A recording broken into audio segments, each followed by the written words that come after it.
Chapter 866. I didn't use my internal strength. The discussion of the surrounding students naturally reached the ears of the players on the field. Ching Chimo's players looked at Li Ku with strange eyes, but many people just looked and didn't dare to say what was in their hearts.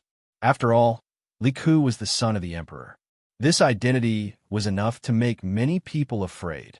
Hearing the discussion of the students outside the field and feeling the strange eyes of the other players next to him, Li Ku hurriedly defended himself with red eyes. But the players with strange eyes just looked away and didn't say whether they believed it or not. Li Ku was so wrong that he was about to cry. After all, he was only a 7 or 8-year-old child. After all, he really didn't use his internal strength just now. Suddenly being criticized by the ring name, it was inevitable that his heart couldn't bear it. What's wrong? What do you mean by this? Little Ku said that he didn't use his internal strength. So he didn't use his internal strength. Would he lie to you? Just as Li Ku's emotions were about to collapse, Li Tai came over and patted Li Ku's shoulder, shouting to the surrounding players. I also believe in Little Ku. Li Chengxian also came over and supported his brother. But most of the players on Chang Chimo's side, as well as the onlooking students outside the field, were still in disbelief. Because the goal just now was really strange. If it wasn't for the use of internal strength, they really couldn't think of any other reason. I also believe in Little Ku. At this time, Cheng Chimo spoke. Although he didn't understand why the football suddenly changed direction in the air, he believed that Li Ku wouldn't violate the rules just set by Li Zishuan for such an insignificant game.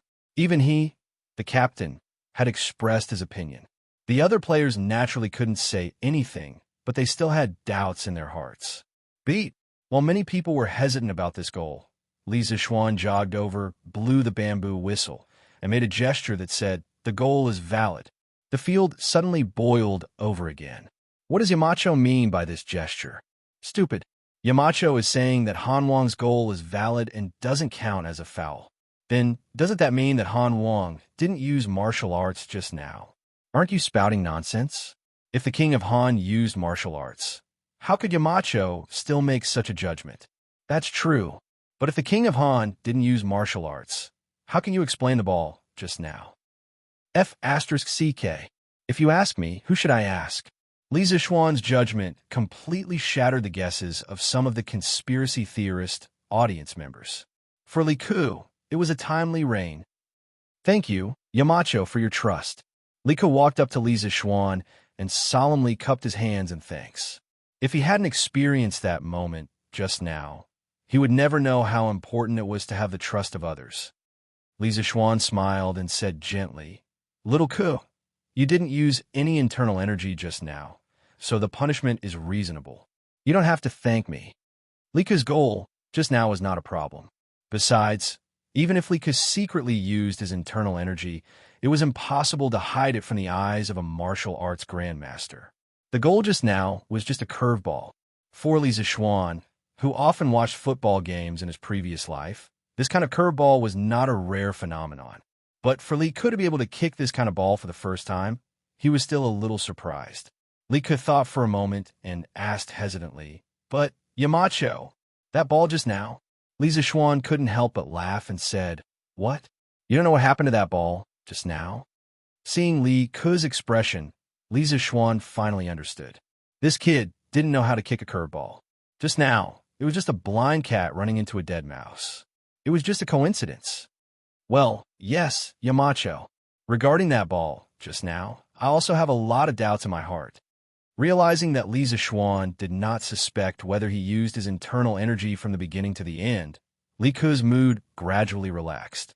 He then gathered his courage and spoke his true thoughts. Li Chengxian, Li Tai, Cheng Chimo, Sun Zifan, and the others who were beside him also focused their attention. Obviously, they also didn't understand why the ball suddenly changed direction. Li Zishuan didn't want to waste any time. He organized his words and simply explained. Little Ku, the reason why your ball changed direction was mainly because you didn't kick the ball in the center when you kicked it. If I want to explain it to you clearly, I have to use relevant knowledge of physics. Today, I will only briefly explain it to you. When you learn physics in the future, you can naturally bring what I said to the books to verify it. Little Ku, your ball just now I call a curveball. This kind of ball appears mainly because the direction of your strength when you kick the ball did not pass through the center of the ball. The ball will produce a corresponding rotation. Under the effect of air resistance, the rotating ball will travel a distance around its rotation axis. When the ball is close to the goal or the opponent's player, there is a possibility that it will make a sharp turn. This has nothing to do with the use of internal energy. If the direction of your strength is wrong, even if you inject internal energy into the ball, it won't suddenly change direction like just now. This explanation made everyone confused. After that, many people were speechless. They didn't expect that playing a ball or watching a game could be related to learning. Li Zixuan, Yanhuang College's Yamacho, was a bit too competent, but this way, it could be said that Li Ku was completely cleared of suspicion, so the kid was smiling very happily at the moment. Okay, let's not talk too much. Continue to play. The score is now 1 o'clock. Cheng Chumo, you start. Hurry up. Li Zixuan looked at the sky and quickly said. Cheng Chumo immediately became spirited and quickly agreed. Then he shouted a few times behind him, nothing more than to let his team work harder and quickly equalize the score. In the following game, there was nothing unexpected. The only thing worth mentioning was that the newly joined players, after a few minutes of practice, their cooperation with each other became smoother and smoother. Li Zixuan felt that with the strength and cooperation of these little guys now, it wouldn't be a problem for them to play in some school or city teams in his previous life. This could only be said that the Tang Dynasty's football environment was too good, even better than modern China's. As a result, too many young people who were good at playing football were cultivated, so the quality of the players on both teams was quite good. In the end, the score of the two teams was 2-1. Cheng Chumo's team won with a 1-goal lead, mainly because Li Huairen gradually became more active towards the end. He and Li Ku formed a double striker strategy, which made it difficult for the defenders on Cheng Chumo's side to defend. Beep! Li Zixuan blew the whistle to end the game, then said, Okay, everyone is dismissed. We'll play again in the future. Chapter 867. Tense, hot-blooded, exciting. This unique game left a deep impression on the teachers and students of Yanhuang College. Whether it was on the field or off the field, their hearts were surging at the moment. Compared to the goalless style they used in the past, Li Zixuan's current style of play was undoubtedly more competitive and more gripping. However, that's it. Yamacho, give us another quarter of an hour, and our team will definitely equalize the score. Cheng Chumo looked at the temporary scoreboard that Li Zixuan made on the sidelines and shouted unwillingly. Hey, Toad Yawns, what a big tone. Even if I give you another half an hour, you won't have a chance to equalize the score, because we have Little Ku and Huairen, haha. As the winner, of course, he had the right to ridicule. How could Li Tai give up such an opportunity? Damn, that's because I didn't do my best just now. If you have the ability, give us another quarter of an hour to try. Cheng Chumo straightened his neck and said angrily with a red face. After working hard for more than an hour, they finally lost by a goal. Of course, he was very unconvinced in his heart. Shut up. I said it's over, so it's over. Is there any room for bargaining? Hurry up and go eat. Seeing that the two of them began to bicker again, Li Zixuan angrily rebuked. Oh, the two of them responded sullenly and could only obediently retreat to their respective teams. Li Zixuan took the football from Li Changxian and then prepared to go home. Hey, Yamacho, how do I get a football? Li Tai's eyes were fixed on the football spinning around. In the end, he couldn't help but chase after it and ask loudly. Immediately, the surroundings quieted down. Everyone shifted their gaze to Li Zixuan. Obviously, everyone wanted to know the answer to this question. Li Zixuan paused. He thought for a while and said, In the next few days, the Academy will introduce a batch of footballs. The students of the Academy can rent them for free, but only within the Academy. At present, all the footballs are only for rent and not for sale. It's impossible to buy them with money. However, in the future, the Academy would reward the top 3 in the monthly exams and football competitions with a football. If you want it, go fight for yourself. After saying that, he walked out of the field without looking back. F asterisk CK. This trick again. Couldn't they just sell it directly? It's not like I'm lacking in money. Li Tai kicked the grass and complained gloomily. Hey, isn't this exactly what you want? Chinke, your grades are so good. You even got first place in the entrance exam. What are you worried about? Sun Ziffin pursed his lips and said, F asterisk CK, the academy is full of experts now, who can guarantee that they will get first place every time. Ziffin, you brat. It's easy for you to say that. Then, Chinke, you can wait until after the monthly exams and buy a football from the students who got it. You're not lacking in money, Sung Ziffin suggested in a strange tone. Li Tai was a little tempted after hearing it. However, after thinking for a while, he shook his head and said, F asterisk CK, no way. It's true that I'm rich, but I don't want to be taken advantage of. Isn't it just the top 3 in the monthly exams? It's a piece of cake. The football match ended. However, the exciting process of the football match had been passed around by the students of Yenwang College. During the military training the day after, people could always be heard discussing the football match between classes. Moreover, the scene of the discussion was quite intense.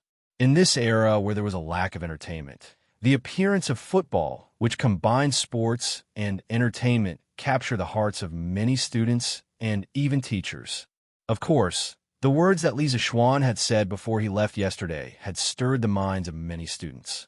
The reward of being able to get a football for the top 10 in the monthly exam was really too tempting.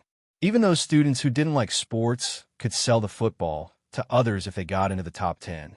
Li Zixuan also said that this thing was now a priceless item. If they really wanted to sell it, the price would naturally not be low. Therefore, this was a very generous profit. Many students who were confident in their own strength were holding back their anger. They secretly made up their minds that after the military training, they must study hard day and night and get into the top 3 in the monthly exams. This was the real books have their own houses of gold. Xiaomao, is your little shop almost ready? In the afternoon, Li Zixuan came to the academy. When he passed by a small fork in the road behind the bishop, he saw some people going in and out of small house. When he walked over to take a look, he saw Gu Xiaomao inside. He thought for a moment and knew what was going on, so he smiled and said, it's almost ready. Yamacho, please come in and have a seat. When Gu Xiaomao saw that it was Li Zixuan, he hurriedly went forward and greeted him enthusiastically. Dad, this is the Yamacho of our academy. This little shop of yours is also a gift from the Yamacho. The old man next to him looked at Li Zixuan with a puzzled face. Gu Xiaomao hurriedly introduced him. The old man was shocked. He staggered 2 steps and went forward to bow and said, This old man greets the Marquis of Yong'in. Marquis has done a great favor for our Gu family. Everyone in the Gu family is deeply grateful to you. It was obvious that the old man was very emotional. He couldn't even speak clearly. Uncle Gu, you don't have to be so polite. Gu Xiaomao deserves all of this. Who asked him to be so hard-working? Li Zixuan helped the old man up and said with a smile. Gu Xiaomao was a little embarrassed by the praise and scratched his head. When the old man heard that his son was praised by Marquis personally, he was so happy that he couldn't close his mouth. Xiaomao doesn't have any other abilities except for his strength. Marquis, you gave him such a high salary. If he doesn't work hard, I will break his legs. Look at my memory. Marquis, quickly come in and drink some water.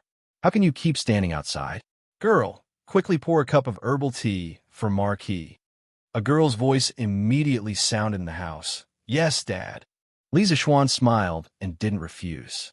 He knew that the girl inside should be Gu Xiaomao's sister. This kid had told him before. Because the Gu family was poor and Gu Xiaomao's mother was bedridden for many years, a large portion of the family's money was used to treat her illness. They couldn't even gather a decent dowry for his sister. That was why she was still unmarried at the age of 18. In the eyes of modern people, this situation would definitely be ridiculous. But that was the truth. In this era, it was common for girls to be unable to get married because they couldn't afford the dowry. It was the complete opposite of modern society. In modern society, it was the man who couldn't gather the dowry. Marquis, quick, please come in. Chapter 868. The last time Li Zixuan saw Gu Xiaomao was a month ago. At that time, the second phase of the Academy's project had just started. Gu Xiaomao was still the vice-captain of the 8th team of the 1st Regiment. Li Tai had always been the captain. By chance, Li Zixuan found out about Gu Xiaomao's simple ideals. Therefore, after the second phase of the Academy's project was completed, Li Zixuan allocated a small house from the Academy, about 50 square meters in modern times. It was neither small nor big for Gu Xiaomao to open a shop. Speaking of which, this small house was originally a small warehouse used to temporarily store equipment. It was located between the teaching building and the dormitory building. The location was not bad and was suitable for Gu Xiaomao to open a shop. It wasn't that Li Zixuan was stingy and didn't want to give him a big house, but with Gu Xiaomao's current wealth, even if he was given a big house, he wouldn't be able to fill it with goods. After entering the small house, Li Zixuan sat down and looked around. He saw that there were shelves with all kinds of goods on them. There were candied fruits, nuts, and other snacks. There were also daily necessities like soap operas, sweat towels, and wooden basins. The layout of this place was like a modern supermarket. This idea was also what Li Zixuan told Gu Xiaomao. A supermarket was a product that surpassed the times and could definitely make money in the Tang Dynasty. When Li Zixuan had just transmigrated, he had also thought of setting up a supermarket. However, for a transmigrator like him, there were too many ways to make money. Therefore, he didn't have the time to do this. Li Zixuan saw that Gu Xiaomao was a rather down-to-earth lad, so he gave this valuable idea to him. Uncle Gu, I heard that Xiaomao's mother has been sick. How is she now? Li Zixuan looked around the furnishings in the house and asked with a smile. Being called Uncle Gu by Li Zixuan again and again, the old man was very flattered. He didn't know where to put his hands. At this moment, he hurriedly replied, What did my wife do to make Marquis remember her? Previously, Gu Xiaomao worked here and brought home a lot of money. This child has been filial since he was young. After he received the money, he ignored his mother's dissuasion and invited a doctor from Chang and city's Huichun Hall to help treat her. He even bought a lot of medicine. His mother's condition is basically stable now. We can only rest and see if the root of the illness can be cured. Li Zixuan nodded as he listened. He looked at Gu Xiaomao and said, Xiaomao, your family is relying on you now. Oh, it should be your store? You have to do a good job in the future. Not only do you want your parents and sister to live well, but you also want to bring convenience to all the teachers and students of the academy. Do you understand? When Divine Dr. Sun comes to Chang'an again, I will ask him to take a look at your mother. A woman stood behind the door. She was Gu Xiaomao's sister. When she heard Li Zixuan mention her, she could not help but look up at Li Zixuan. It was not that she had any improper thoughts about Li Zixuan. It was just pure admiration. After all, which girl did not worship heroes? Li Zixuan was young, but his reputation had spread far and wide. He was a combination of wisdom, bravery, and handsome. He was simply an excellent candidate for a husband. This girl knew her own family. She knew that there was no possibility between her and Li Zixuan, so she did not have such thoughts from beginning to end. She only hoped that her brother could learn from Li Zixuan and become someone as powerful as Li Zixuan in the future. Thank you, Yamacho. Don't worry. I will definitely do my best and make this store a good one. Gu Xiaomao promised seriously. Marquis, don't worry. If Xiaomao does not provide convenience to the students and teachers of the academy, this old man will be the first to not listen to him. The old man also quickly promised. Fine. It's not that serious. I still trust Xiaomao. Li Zixuan chuckled. After that, he chatted with the father and son for a while, then got up and said goodbye. After all, they still had to busy themselves with cleaning the store. Hey, Yamacho, can you help me inscribe a few words on my store? Just as Li Zixuan was about to leave, Gu Xiaomao stammered and asked loudly. Li Zixuan immediately froze on the spot. Inscribe words? What did this kid mean? Was he deliberately messing with him? The reason why he thought so was because Li Zixuan had been here for so long, but he had never inscribed words on anyone's store before. Although his calligraphy was now quite good and was better than most people's, compared to famous calligraphers like Chu Suiyang and Yu Shernin, It was still a far cry, okay? How could he show it to others? Ahem. Xiaomao, do you want me to ask Dr. Chu to inscribe a few words for you? Li Zixuan coughed dryly and said. Gu Xiaomao trembled and quickly waved his hand. Yamacho, no need, no need. My store was given to me by you, of course. You have to give it a name yourself. This kid was really stubborn. He didn't even want Chu Suelian's calligraphy. Li Zixuan had no choice but to nod. All right, bring me a brush and paper. Hey, Yamacho, please wait a moment. Gu Xiaomao agreed excitedly. After a while, he brought over a brush, ink, paper, and inkstone. Li Zixuan wondered if this kid had prepared beforehand. Li Zixuan picked up the brush and was stunned again. What should he write? At this moment, the names of many modern supermarkets appeared in his mind. Walmart, RT-Mart, China Resources, Wanjia, Balian, Walmart. But it would be too much of a joke to write down these names, because most of these names did not have any meaning to them. He couldn't harm Gu Xiaomao because of his whims. I got it. Li Zixuan's mind flashed with inspiration. He focused his mind and calmed his breathing. With a slight movement of his wrist, he wrote the 4 words, Yojia Store, on the paper. He was using regular script. In his previous life, he had practiced more regular script, so he was relatively good at it. There's at the small shop. Hey, Yamacho, that's a good name. After staying in Yanwan College for a long time, Gu Xiaomao could recognize a few simple words. He carefully put away the paper and laughed. Li Zixuan said happily, Kid, tell me, what's so good about this name? Anyway, as long as it's Yamacho, it's definitely good. Gu Xiaomao stuttered for a long time, but couldn't say anything. He could only laugh foolishly. Li Zixuan shook his head and said, Xiaomao, a real man should not let down the heavens, the earth, the parents, the wife, the children, and the brothers and sisters. I hope you can use this store to let your family live a good life. After saying that, Li Zixuan nodded to old Gu and turned to leave.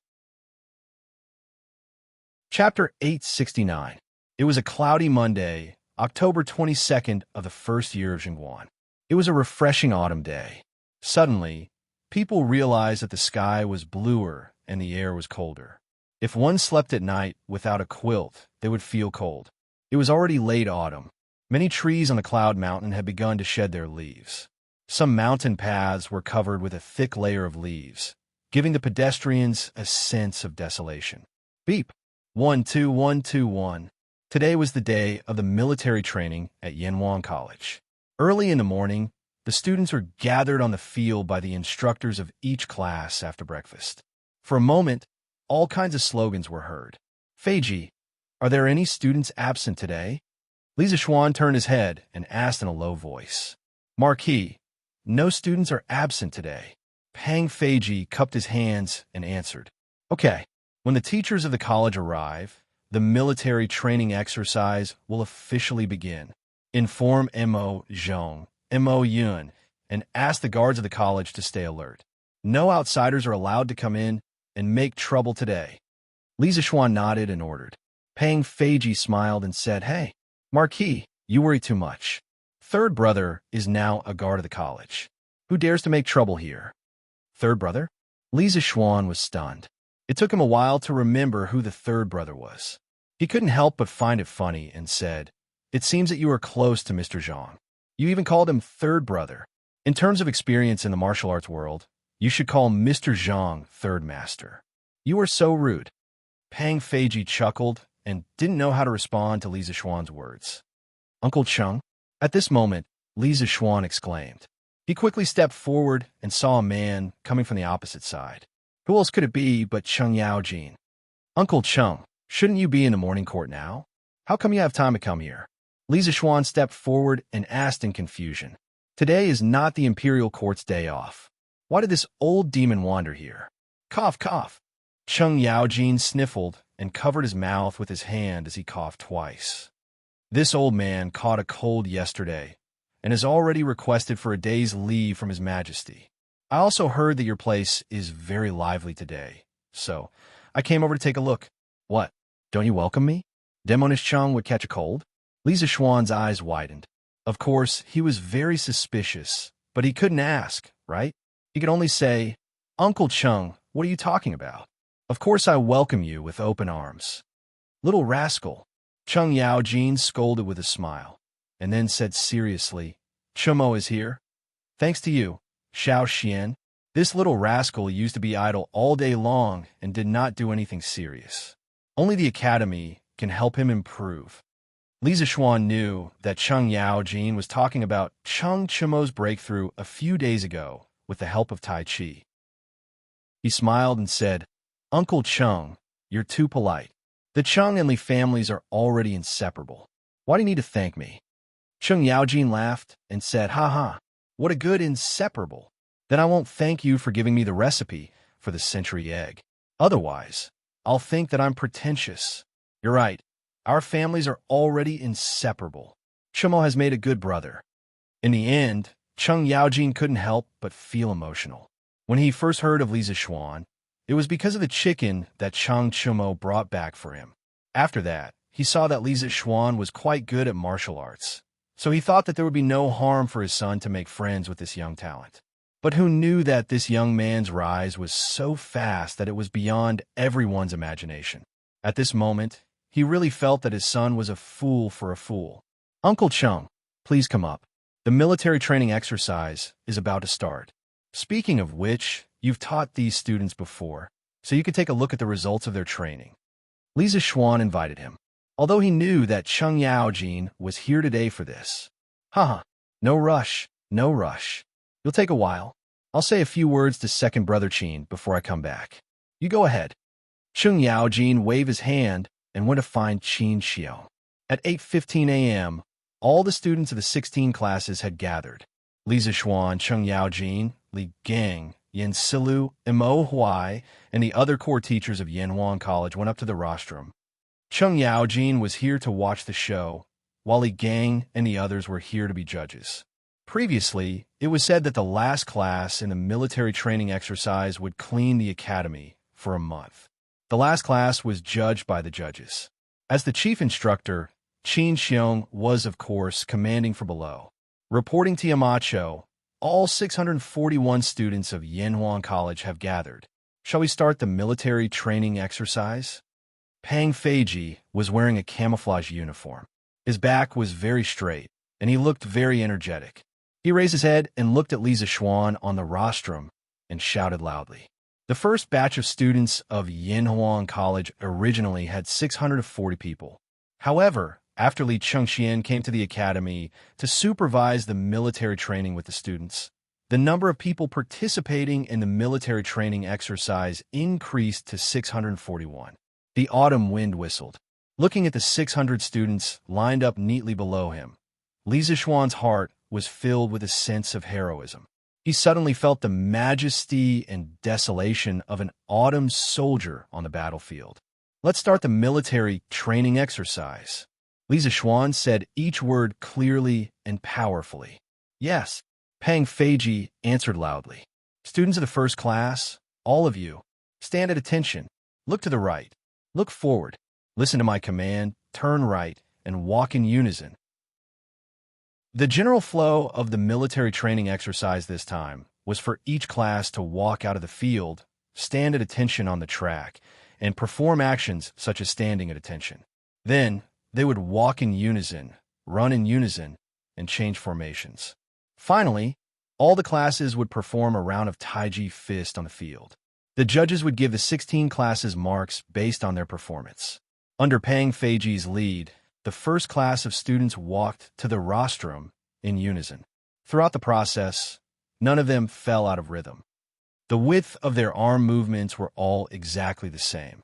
Li Zixuan, Chung Yaojin, and the others stood on the rostrum and looked at it with delight. I used to say that this kid was only training some useless things. Now it seems, although it's still not very useful, it's really King beautiful. Chung Yaojin thought to himself as he stroked his beard. Stand at attention. Swoosh. At ease. Swoosh. Pang Feiji's every command was met with the sound of uniform movements. All the teachers present were moved. Those teachers who had previously been rather critical of Li Zixuan's military training regime were completely silent at this moment. Every command was executed in unison. Their momentum was majestic, and they could topple mountains and overturn seas. The students' mental outlook had been completely changed by this 1 month of military training. Chapter 870. Bam, bam, bam. Following Pang Feiji's 1, 2, 1 slogan, the students of Class 1 walked in unison. Looking at them horizontally and vertically, they looked like a single line. Although there were 41 people present, they looked as if they were one person. There were no discordant movements or discordant sounds. The people on the rostrum were shocked, but the students of the other classes felt an inexplicable pressure. The excellent performance of Class 1 made them doubt their own strength. They all wondered if they could perform so well when it was their turn to go on stage. Beep. After Pang Feiji led the students of Class 1 to perform basic movements such as standing at attention, taking a break, and marching in unison, he whistled. Just as he was about to lead them for a run, he saw Emo Zhong rushing in from outside the field, panting. It was obvious that something urgent had happened. Pang Feiji couldn't help but stop directing and look at the rostrum. Yamacho, His Majesty has brought all the civil and military officials, as well as envoys from various countries. Hurry up and welcome him. Emo Zhong's footsteps were hurried and could be described as swift as flying. He took 2 or 3 steps to ascend the rostrum and hurriedly called out. Li Zixuan was only a little surprised in his heart. Beside him, Cheng Yaojin's face was about to turn green. If he had known that Li Er was going to bring all the civil and military officials here to watch the show, he wouldn't have bothered to ask for leave. Xiao Xian, do you have any place here that I can hide in? Hurry up and bring me there. Cheng Yaojin said hurriedly. He was an official who had applied for sick leave. Instead of resting at home, he came all the way to the academy to watch the performance. If old Li saw this scene, how could he, Cheng Yaojin, have it easy? This was like a student who had applied for sick leave and came out to play, but happened to bump into a teacher. Uncle Cheng, how can there be a good place to hide in this sports field?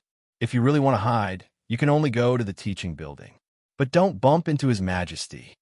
Li Zixuan sweated profusely and said to the old man. After that, he prepared to go downstairs to welcome Li Er. However, he heard Li Gang snort. Humph, you're deceiving yourself. Hi Duke Liu, do you think all the teachers and students in the academy are blind? Others were afraid of Cheng Yaojin, but Li Gang wasn't. The old man had been studying all his life, and what he hated the most were people who deceived others. Maybe he didn't know why Cheng Yaojin was here at the start, but now that he saw this guy's reaction when he heard that Li Er was here, how could he not understand the key? Cheng Yaojin's old face darkened, and he said angrily, Li Wenji, since when did this old man treat you all as blind? I'm not feeling I just want to find a place to rest. You? Rest? Could it be that your body is weaker than mine? Hi, Duke Liu? Do you still need to rest? Li Yaojin, Aojin Li Zixuan was too lazy to care about these trivial things. He went down the rostrum alone with his hands behind his back. As for the military training exercise, of course, it was temporarily suspended. He really couldn't understand why Li Er and the other officials would come here early in the morning for no reason. Didn't these people need to attend the morning court today? In fact, of course, they had to attend the morning court today. In the morning court, the envoys from the small countries from Nanyang were going to say goodbye to Li Er. After all, they had stayed in Chang'an for a long time. However, the prime minister of the Jari Dynasty, Alona Shun, suddenly told Li Er that he had heard from the people that Yanhuang College students were going to have a military training exercise today. He wanted Li Er to allow him to go and observe. In the beginning, the establishment of Yanhuang College was facilitated by Li Er. Now, Alona Shun said in public that he wanted to see Yanhuang College. If Li Er didn't agree, wouldn't he be slapping his own face in front of all the officials? Therefore, Li Er didn't even attend the morning court. He directly brought the civil and military officials, as well as the envoys from various countries, to Yanhuang College. He knew in his heart that Alona Shun couldn't speak Chinese, but he knew the news of Yanhuang College's military training exercise. He definitely didn't get it from the people. In this way, the truth of the matter was obvious. Someone wanted Yanhuang College to make a fool of itself in front of the envoys from various countries. But now, Lier had full confidence in Yanhuang College. He wanted to take this opportunity to let the officials see the ability of Yanhuang College. So, how could he not dare to come? Your subject greets your majesty. Your subject didn't know your majesty was coming and didn't welcome you. Your majesty, please forgive me. Li Zishuan came to the front of the mountain gate and bowed to Li Er. Today was an important day for the military training exercise. Li Zishuan was wearing a scholar's robe, which was more formal. If it was in the past, Old Li would probably scold him again if he saw the short-sleeved shirt and pants that he often wore at home. No need for formalities. I brought my beloved officials here on a whim. It has nothing to do with you. Lier waved his hand and said casually. Then he changed the topic and said, however, as the dean of Yanhuang College's military training exercise today, why didn't I know about it? Bulsh asterisk T. UF asterisk King raised so many spies. How could you not know? Li Zishuan cursed crazily in his heart. Your subject has failed in his duty. Your Majesty, please punish me. Old Li was probably blaming him for not inviting him to watch the military training exercise. But could this be his fault? He didn't know that Old Li liked to watch this kind of thing. Has the military training exercise started now? Why aren't you bringing me and my officials in to take a look? Lier smiled and said, Your Majesty, the military training exercise has just begun. Your subject will bring you to watch the ceremony. Li Zishuan responded, then called Li Er and the civil and military officials to walk in the direction of the sports field. As for the emissaries of the small Nanyang kingdom, they had long been shocked by the tall buildings, novel cement buildings, and cement roads in the college after entering the college. At this moment, they were being dragged by the interpreters of the Honlu Temple. Miracle! Miracle! When will such a miracle come to our Jinla kingdom? Although the emissaries of Jinla were being dragged, their eyes were staring unblinkingly at the Guanghua building of Yanhuang College, and they were still muttering to themselves in a low voice. This must be the holy land of bliss. But why did Buddha place the holy land of bliss in the Tang Empire? Did our Jianri dynasty do something wrong? Ever since Alonishan ascended Cloud Mountain, he had been in a state of absent-mindedness. Born in the Jianri dynasty, where the whole country believed in Buddhist precepts, he had been a loyal Buddhist since he was a child. Now, these miraculous cement buildings of Yanhuang College reminded him of some descriptions of the holy land of bliss in the Buddhist scriptures. Although it was not exactly the same, there were still many similarities. This made him feel a little uncomfortable. Chapter 871. A cough cough. This old subject greets your majesty. Cheng Yaojin, who originally wanted to slip away, was pestered by Li Gang. As a result, he missed the best opportunity to slip away. When Li Er arrived, he just happened to see him. Cheng Yaojin coughed for a while and bowed. At the same time, this old fellow had already thought of an excuse. As long as Li Er asked him why he was here, he would say that he was looking for Li Zishuan to treat his illness. This could be considered a self-justifying explanation. But who knew that Li Er didn't ask any questions? He only looked at him expressionlessly and walked past him to the rostrum. Duke Lu, how dare you? You are deceiving the emperor. Li Er couldn't be bothered to argue with Cheng Yaojin, but that didn't mean that others didn't want to argue with him. As a matter of fact, when Wei Er walked past Cheng Yaojin, he scolded him in a low voice. Cheng Yaojin rolled his eyes, but he wasn't afraid. Deceiving the emperor? I, old Cheng, am sick. How? Is that deceiving the emperor? You, Wei Xuanqing, can slander others as you wish, but don't slander me, old Cheng. You, Duke Lu, don't go too far. When has this old man slandered others? Meeting Cheng Yaojin, who wasn't afraid of anything and whose words could anger people to death, Wei Zheng could be considered to have 8 lifetimes of bad luck. Cheng Yaojin's few words made him tremble in anger. These two people, one was a fighting spirit, and the other was an old bastard. Of course, there would be no end to their quarrel. Fortunately, They were standing at the back, and their voices were relatively low. Lier, who was in front, didn't notice them. Otherwise, these two people would have a hard time eating. Not bad. I haven't seen them for a month, but these students look even more energetic. On the rostrum, Li Zixuan's original excellent seat in the center was, of course, occupied by the bandit Lier. Looking at the more than 600 students standing upright below, Lier nodded and praised. Not to mention other things, just this spirit, qi, and spirit were comparable to the soldiers of many places. Humph. They're just strong on the outside, but weak on the inside. They're just looks. Students were still students after all. Could training them for a month turn them into elite soldiers? This old man has already asked around. The students here usually just stand in line and run around. Today, I will let the civil and military officials and ambassadors see how ridiculous it is for you, Li Zixuan, to be so serious about military training. Cui Shanfu stood at the back and looked at Li Zixuan gloomily. He sneered in his heart.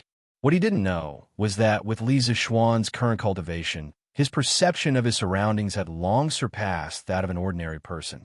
Although he had only taken a glance, Li Zixuan seemed to have sensed something. Although there was no killing intent in Cui Shanfu's eyes, there was a strong resentment. Today, Old Li suddenly brought all the civil and military officials and envoys to the academy. Something was wrong. Li Zixuan's expression did not change, but he secretly thought to himself, "Your Majesty is too kind. As the Emperor's students, of course they should act like the Emperor's students. Otherwise, what right do they have to continue staying in Yanhuang College?" Li Zixuan went along with Li Er's words and flattered him. All right, let the students continue. Li Er laughed in exasperation. Li Zixuan naturally did not have any objections. However, the officials all opened their eyes wide, waiting to see what kind of surprise Li Zixuan would give them. Class 1 students, continue the performance. Class 2 students, get ready. Li Zixuan walked to the side of the rostrum and said loudly, "Beep." Pang Feiji received the order and blew a long bamboo whistle. Then he shouted in an even louder voice than before, "Class 1 students, listen to my command. Start running." As soon as he finished, there was a whoosh, and all 41 students raised their arms in unison. Bang, bang, bang. Then, the students' orderly footsteps could be heard. The footsteps of more than 40 people sounded as if they were made by a single person. There was not a trace of noise, and there was not a trace of sloppiness. Looking at the team again, everyone's clothes, footsteps, and movements were all the same. Even the rise and fall of their bodies were in sync. On the rostrum, Li Er, the civil and military officials, the envoys, and even the teachers from Yanhuang College were all shocked. The Tang Empire was founded on martial arts. It could be said that most of the people here had seen the Tang Empire's elite army. It was undeniable that this group of students could not be compared to the Tang Empire's official army. However, they had only received a month of training, and they could already do this. It was truly shocking. And to be honest, there were not many soldiers in the entire Tang Empire who could run in such unison. What had happened in the past month? What kind of place was Yanhuang College? This was the question that many of the officials were thinking about. 1, 2, 1, 2, 3, 4. While everyone was still in a daze, Pang Feiji began to shout the slogan. He knew that if he did not use the slogan to coordinate the students' footsteps would definitely become chaotic. 1, 2, 3, 4. After a month of military training, the students had already formed a conditioned reflex. Every time they heard the instructor shout the slogan, they would always subconsciously shout along. More than 40 people shouted, as if there were more than 100 people. The sound waves surged and reached the clouds. The people on the rostrum stared unblinkingly at the Class 1 students on the track. In the time it took to drink a cup of tea, the students had already finished one lap. During the entire process, no one fell behind, and no one took a wrong step. The slogan and footsteps were the same from beginning to end. Everyone thought that the performance had ended. Who knew that after Pang Feiji had reorganized the team, he shouted again, "Class 1 students, listen to my command. Line. Formation." Swoosh! With a sound, the students all took small steps and scattered. Within a few breaths, the 41 students had already lined up in a neat but imperfect formation. 6 by 6, 36 by 7, 49 by 7. They were only 41 people, so it was impossible to form a perfect formation. Each of them stood upright on the field, like pine trees, motionless. They ordered their movements to be still, to stand like a pine tree, to sit like a bell, and to move like the wind. Although these students weren't soldiers, their actions were no different from those of the regular army. Are these people students or the Tang Empire's army? Aluonashun stared and asked the translator beside him. The translator looked at Shui Shanfu awkwardly. After seeing the latter nod with a dark face, he replied, "Great Minister, these are indeed the students of Yanhuang College. They are not the regular army of the Tang Empire." "Are they really students?" Aluonashun was in a daze for a moment. After a while, he muttered to himself, "No wonder the Tang Empire is so powerful. Even the students of the college are so brave and disciplined. They are really the best country in the world." Chapter 872. It wasn't that the students of Yanhuang College had high aptitude or powerful abilities, but that they had undergone extremely harsh training in the past month. Li Zixuan, Qin Xiong, and Cheng Yaojin had given them a huge amount of pressure, prompting them to constantly transform. Some people didn't want to suffer and didn't want to undergo training. Fine, then they could go to the little dark room and stay there. In any case, the people who had been to the little dark room were all lifeless after coming out, as if their souls had been sucked out.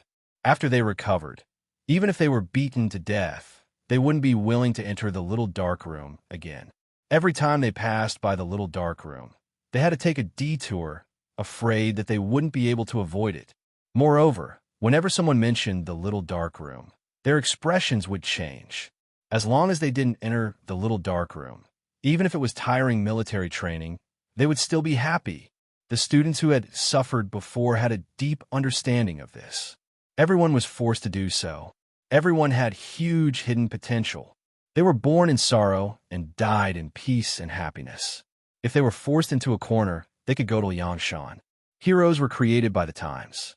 Many things that they thought were impossible were nothing more than that when they looked back.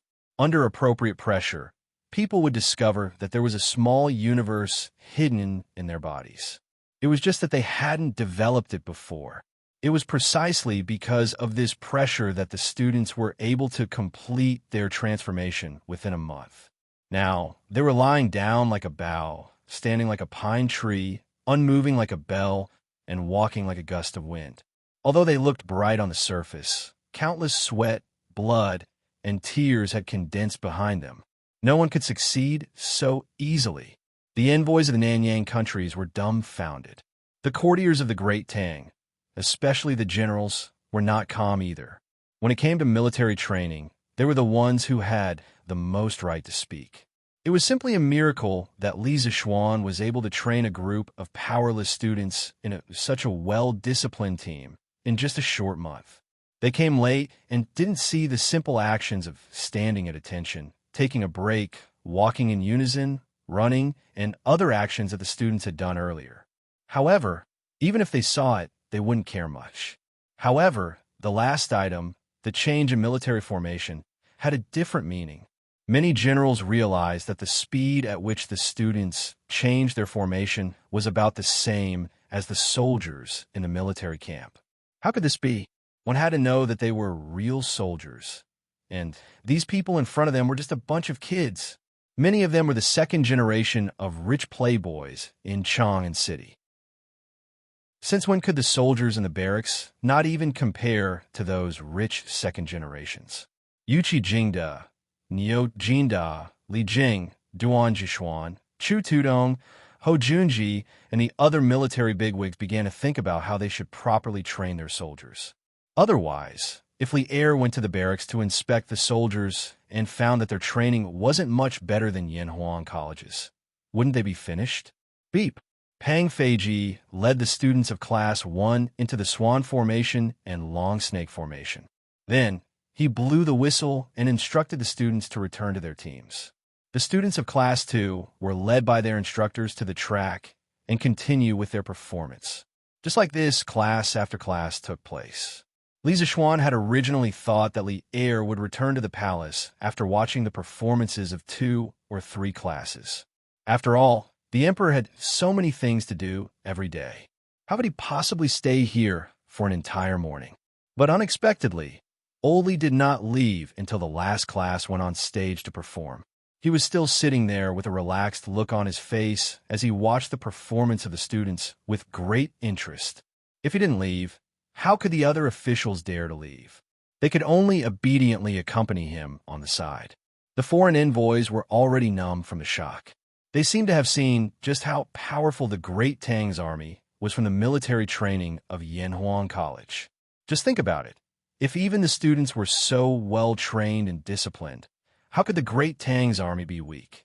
The more he thought about it, the more terrifying it was. The foreign envoys all made up their minds.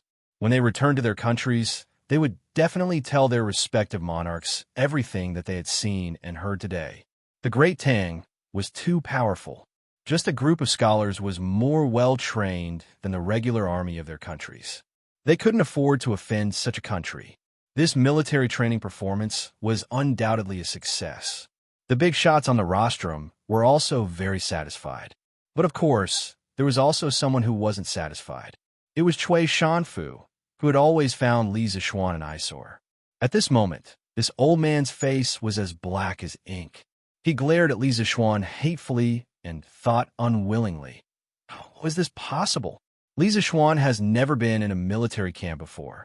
He doesn't know anything about military affairs. How could he train a group of weak scholars to such a level in such a short time?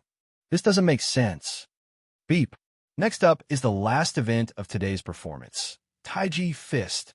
After learning for so long, it's time to test whether you've put in the effort. All students, listen to my command and move with me. Up. Taiji Yin, Yang, and Xuanji are clear and bright. Only when you fully comprehend the loosening and tightening skills will you succeed. While Cui Shanfu was still in a daze, Li Zixuan had already stepped down from the rostrum and personally took over the command.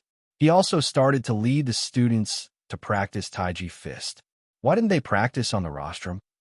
If they stood higher up, it would be more convenient for the students to see.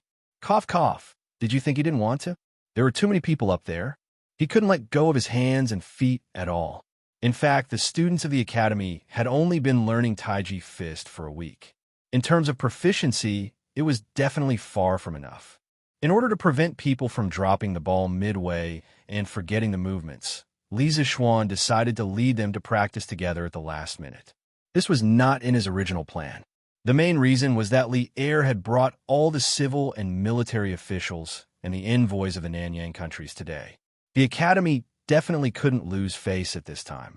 He chanted the rhyme and pushed his hands in a circle. His body was relaxed and relaxed. The students followed behind him and did the same. Although their movements were not as synchronized as when they were running earlier, they were still considered neat. More importantly, when they sensed Li Zixuan's Dao realm and entered the zone, their movements would become more and more orderly. When the military generals standing on the rostrum saw Li Zixuan and the 600 students start to practice Taiji Fist, they were all shocked. To the upper echelons, there were no secrets in Chang and City. That day, when Cheng Chumo used Taiji to break through the realm, they all received the news afterward. Now that they had the opportunity to see Li Zixuan practice Taiji Fist in person, how could they not seize the opportunity to observe and observe? Even Li Er couldn't help but narrow his eyes. After all, although he was an emperor, he was also a martial artist at the same time. Chapter 873. One person practicing Taiji Fist might not seem like much, but more than 600 people practicing Taiji Fist together was a shocking scene. When Li Zixuan held the circle, the students followed suit. When Li Zixuan lifted the knee, the students followed suit. When Li Zixuan pushed horizontally, The students followed suit. Taiji Fist gave birth to yin and yang. Yin and yang gave birth to the 4 symbols, and the 4 symbols gave birth to the 8 trigrams. The 8 trigrams determined good or bad luck, and good or bad luck led to great undertakings. Taiji Fist contained the truth of Taoism, and at the same time, it also contained the Tao of heaven and earth. More than 600 people practicing Taiji Fist together made everyone on the field gradually enter the realm of Tao. This was a wonderful feeling that could not be described with words. It was a bit similar to the Sanskrit of Buddhism. If you had been to a pure Buddhist temple and immersed yourself in the Sanskrit, you would definitely feel a sense of comfort. Taoism did not have Buddhist scriptures, but Taoism had the Tao Te Ching and Taiji Fist, which contained the essence of the Tao Te Ching. Arms, knees, mind, and all. If you don't support yourself, support yourself, support yourself. Time passed slowly. As Li Zixuan recited the last line of the song, the performance of Taiji Fist finally came to an end. The students withdrew their legs and returned to their standing posture. Li Zixuan habitually wiped his forehead, but there was no sweat on it. With his current martial arts cultivation, he rarely sweated. Unless it was a life-and-death battle, he would definitely not use his full strength. Well, the military training performance is officially over. Of course, the military training that made you suffer for a month is also over. Congratulations, from today onwards, you are officially students of Yanhuang College. A brand new door of knowledge is open for you. After practicing Taiji Fist, Li Zixuan went up to the rostrum. The successful military training performance made this guy a little carried away. Before Lier went up to speak, he directly shouted to the students below, "Clap, clap, clap, clap." The students unconsciously clapped because they finally heard the news from Li Zixuan that the military training was coming to an end. This feeling was even better than drinking a cup of iced tea. Nowadays, clapping had become a tradition of the academy. Whenever they encountered something that made them want to slap the table and cheer, they would just clap and be done with it. I hope that in your future studies, you will remember your unwillingness to endure hardships and perseverance during military training. The future of Yanhuang College needs you to forge, and the future of the Great Tang needs you to personally participate. Do you still remember what I told you at the start of school? As a disciple of Yanhuang, he had to establish his heart for the heavens and earth and establish his life for the people. I hope you will always remember this. Do you understand? Understood. Over 600 students roared in unison. All right, I know you're all tired. Starting from this afternoon, you'll have 3 days off. Go home and have a good rest. 3 days later, come here and prepare to accept new knowledge and a new world. When the students heard this, they were so excited that they wanted to cheer loudly. However, Li Zixuan changed his tone and said, Ahem, don't be in such a hurry to leave. Next, let's welcome the Dean of Yanhuang College, the current emperor, to give you a few words of advice. Everyone, let's welcome him. Smack, smack, smack. After saying that, this guy was the first to applaud. The students below the stage were stunned, but they were only stunned for a moment before they followed suit and applauded.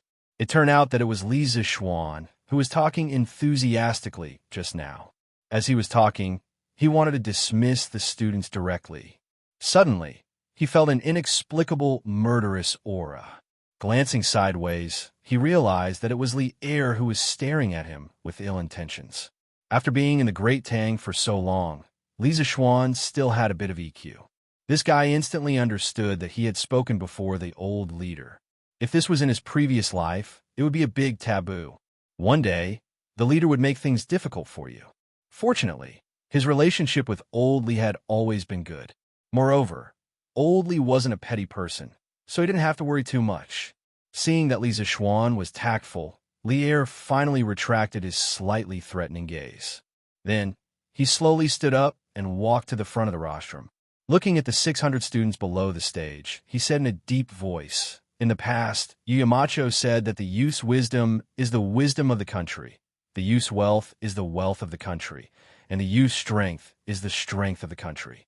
At that time, although he also felt that the young people were able to handle the country's affairs with ease, We felt that they lacked experience and were afraid of hardship. We felt that they couldn't bear the burden of the great Tang's national fate. However, after watching your military training performance today, we feel that you might really be able to. Do you have confidence in yourselves? At the last sentence, Li Er's voice suddenly became loud and clear.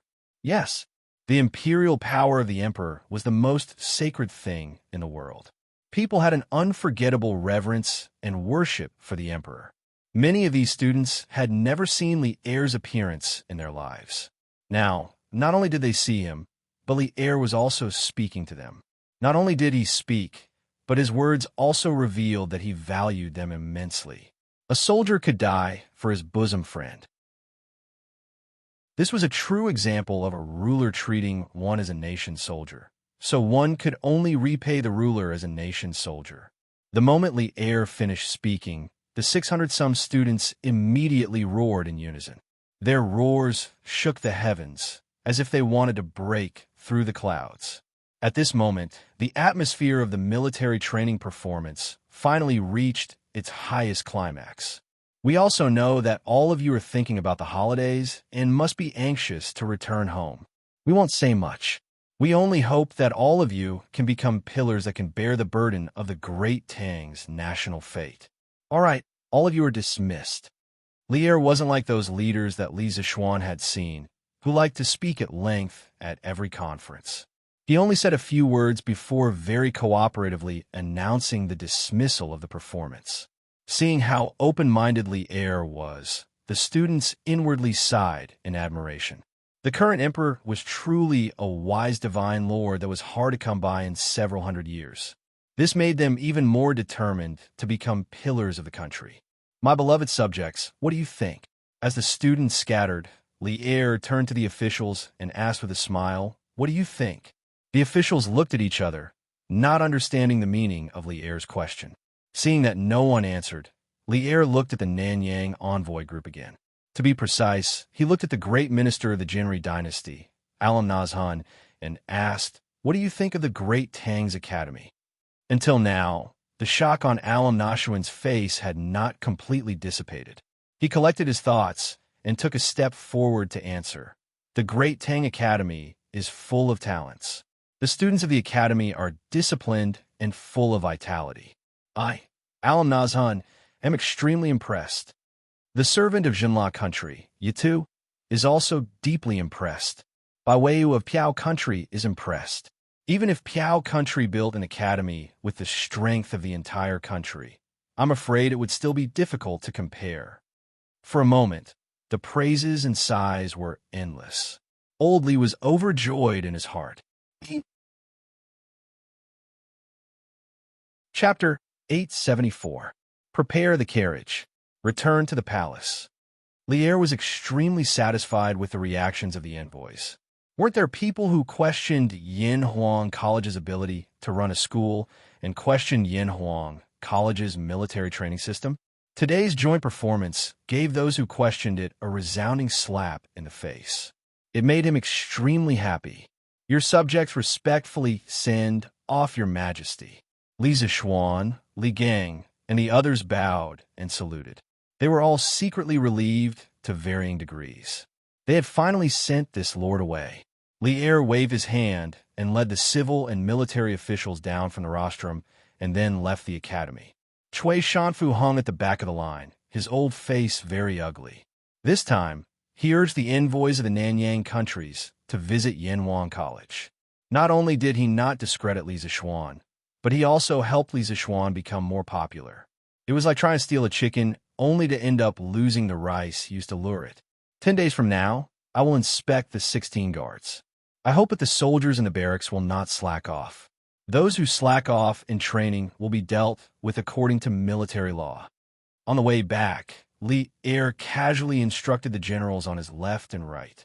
The generals behind him were all shocked, thinking to themselves that the most worrying thing had happened. When they were watching the military training of the students of Yanwang Academy, they were worried that Li Er would suddenly have the urge to go to the barracks for a review after watching it. Now it seemed that their worries had come true. It wasn't that their troops couldn't withstand Li Er's inspection, But a formal military inspection would definitely be completely different from the military training joint performance of Yanwang College.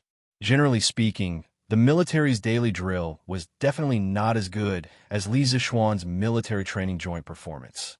It emphasized more on actual combat. The generals were worried that Li Er would have preconceived notions after watching this military training exercise.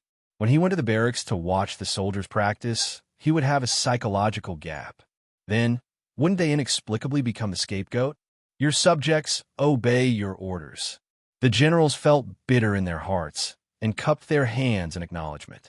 At the same time, they secretly decided that from today onwards, they would fiercely train the soldiers under them. Since they could not compare to the spectacle, they would let Li Er see their hard work. As for imitating Yanhuang College's military training model, it was better to forget about it. Not a single general thought about this. Firstly, they were not willing. Secondly, they did not dare. It should be known that Li Er was about to become the emperor. Who would dare to fool him with superficial projects in the military? Wasn't this courting death? Just after noon, the students of Yanwang College were on holiday. The original 3-day holiday became 3.5 days, which made many students happy. The local students of Chang and went straight home. As for the students from other places, the 3.5 days of vacation was enough for them to go out and have fun together. After all, he had suffered for a month. It was time for him to go out and relax. However, some people were unwilling to leave, such as Cheng Chumo and Li Tai, who were the second generation of playboys in Chang. For them, even if they went home, they would be bored to death. It was better to stay at the academy. Big brother, can you go to the Amacho and ask for football for us? At this moment, this group of people was sneakily discussing something downstairs. Li Tai patted Li Chengxian's arm and urged him. Hey, that's right. This group of playboys did not want to go home because they wanted to play football together at the academy. It couldn't be helped. The new game of football was too attractive. They had only played one game that day, but they were already obsessed with football. When they went home, there was no football, no place to play football, and no friend to play football with. So why would they go back? Wasn't it just looking for trouble for themselves? Why me? Qingke, can't you go by yourself? Li Chengxian took 2 steps back and said with a speechless face. Li Tai laughed and said, Big brother, we are all students of the academy. This student is naturally afraid of the teacher, let alone the Yamacho. But you're not the same. You're not a student now. You're the crown prince of the Tang Empire. So, you know. I know. What the F***CK do I know? Li Chengxian almost spat out blood when he heard this. But in the blink of an eye, he saw Li Huairen, Sun Zifan, Chu Yinfu, Qin Huayu, and the others were all looking at him with burning gazes, so he could only brace himself and say, All right, I'll go. Then he ran upstairs. In the end, he also wanted to play football himself. Otherwise, how could he be so easily fooled by Li Tai? Football? It's in the corner. Gao Ming, take it yourself. Li Zishuan, who was writing a lesson plan in the office, pointed behind the door and said after hearing Li Chengqian's intention. Then, he continued to write at his desk. Speaking of which, no one dared to command the crown prince to take things. Oh, Li Chengqian saw that Li Zishuan was very busy and did not say much. He picked up the football and was about to go out. When he was at the door, his footsteps suddenly stopped. He turned his head and said, Xiaoxian, didn't you say earlier that you wanted to introduce a batch of football to the academy? Why haven't you? Oh, the workshop is not done yet. I'll have them send it over when they are done. Li Zishuan patted his head and replied. The truth was that this guy only mentioned it that day and forgot about it after saying it. He did not even mention it to the workshop. I see. Li Chengxian nodded.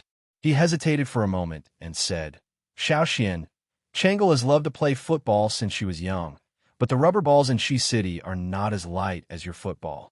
Can you see if you can get one from your batch of football? This guy wanted to trick Li Zishuan's football. Now that the academy's military training was over, he had to return to the palace. Although he could come out in the future, it was still inconvenient. Therefore, he had a bright idea and came up with this idea. Li Zishuan stopped what he was doing and raised his head. Okay, since Changle wants it, then give her one from the Academy's football. I'll have someone send it to you when it's done. Li Chengxian was delighted. Just as he was about to thank him, his expression suddenly became strange. Xiaoxian, are you interested in my sister? After pondering for a long time, Li Chengxian finally asked the question in his heart. Li Zixuan's old face darkened, and he almost vomited blood. He pointed at Li Chengxian and was so angry that he could not speak. Li Chengxian was not to be outdone and continued. Xiaoxian, if you're not interested in Changle, then why do you immediately give her whatever she wants? Qin Ke has been asking you for this football for a long time, and you still haven't given it to her. Hearing this reason, Li Zixuan was both angry and amused. He straightened his face and pointed at Li Chengxian. Brilliant. I'll pretend that I didn't hear what you said today. If you and Qin Ke are willing to compete with a 7 or 8-year-old girl, then I can only say that you two have lived like dogs for all these years. As for Changle, not only do I give her what she wants, but I also give Lon her what she wants. Is there anything strange about that? Chapter 875. Ahem. I'm just asking casually. Xiaoxian, don't get agitated. It's good that you didn't. In the principal's office, Li Chengxian saw Li Zixuan bristling with anger and hurriedly waved his hand in embarrassment.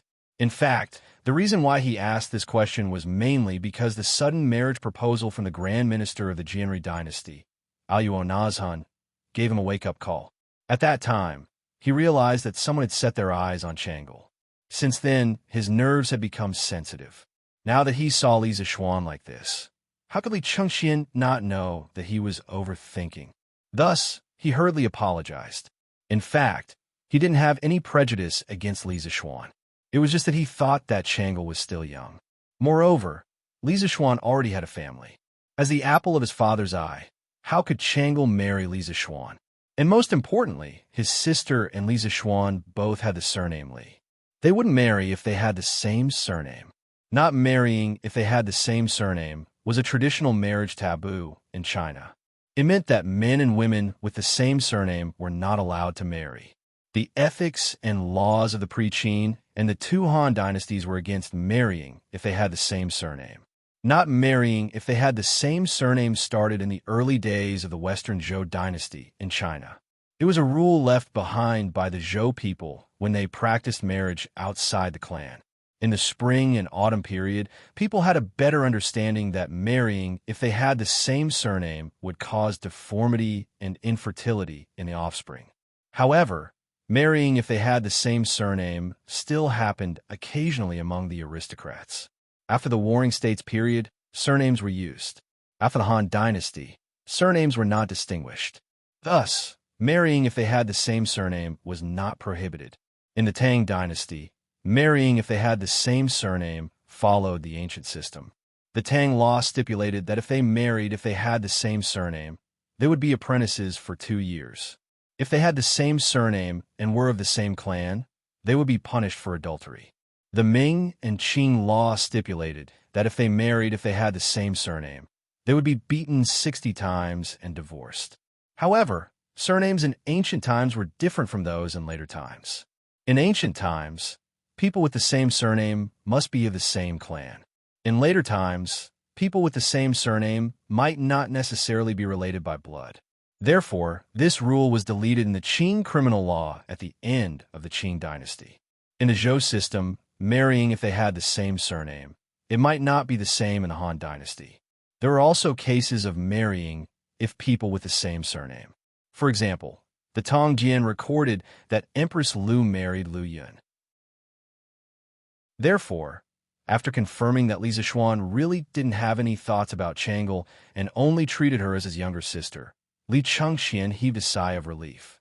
If Li Zixuan was interested in Changle, things would be too troublesome. Li Chengxian didn't want his younger sister to suffer.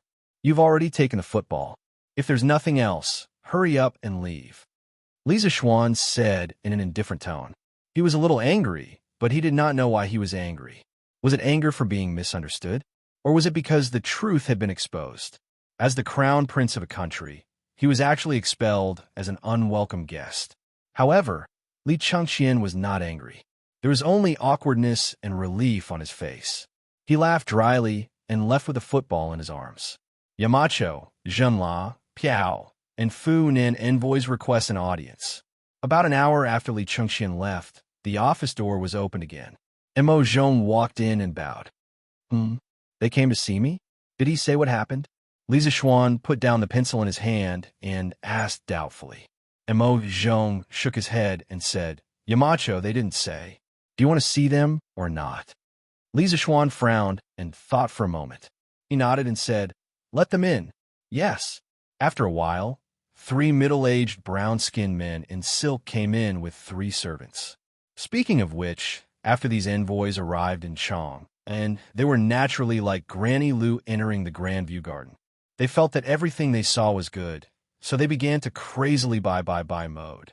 They naturally bought a lot of silk, satin, and exquisite porcelain, so these envoys were now all wearing silk clothes. Greetings, Marquis. After the 3 of them came in, they all bowed to Li Zishuan politely and then said in very stiff Chinese. Previously, they had all seen Li Zishuan during the military training, so there was no need for introduction. They knew that the young man in the room was Li Zishuan. Li Zishuan smiled and stretched out his hand. You don't have to be so courteous. Please sit. As the saying goes, don't slap a smiling face. These envoys were very respectful, and they even learned a sentence in Chinese in order to see him. This made Li Zishuan feel very comfortable in his heart. What was a celestial kingdom? Not only were you strong, but you also had to let the whole world learn your language.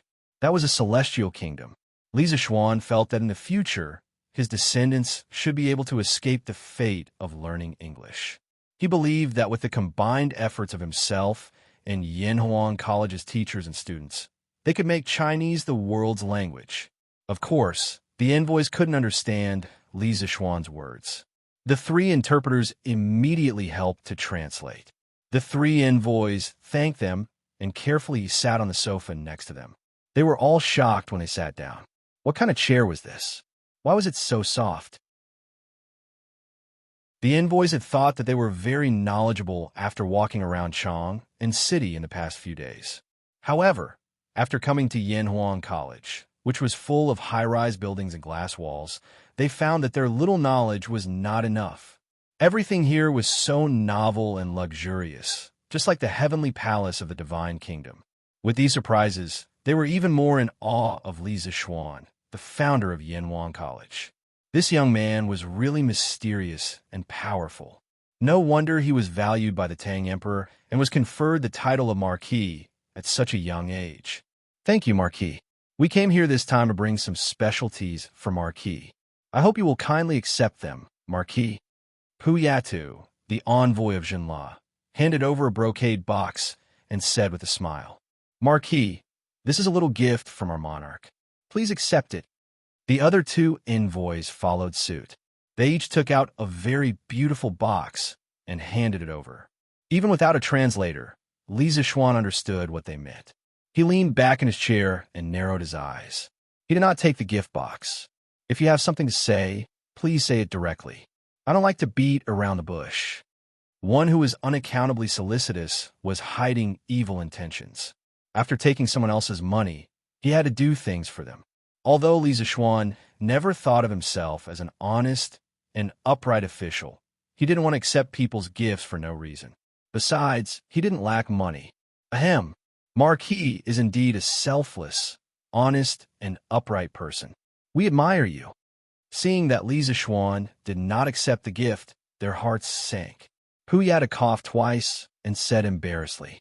Li Zishuan waved his hand and said, It doesn't matter whether I am honest or not. Let's talk about the matter. The 3 of them looked at each other. In the end, Pu Yata stood up and said, Marquis, His Majesty appointed you as the commissioner of the Department of Shipping. In the future, our countries will inevitably have to deal with Marquis often. We came here in advance to get familiar with you. Chapter 876. So that's how it is. In the principal's office, Li Zishuan heard Pu Yatu's words and realized that he had another job, the right supervisor of the Bureau of Imports. In the future, He would be the second in command of the Great Tang's General Administration of Customs. This marquis has received your goodwill, since His Majesty has decided to open up sea trade. As long as you don't violate the laws of the Great Tang, this marquis and King Hajian will not make things difficult for you.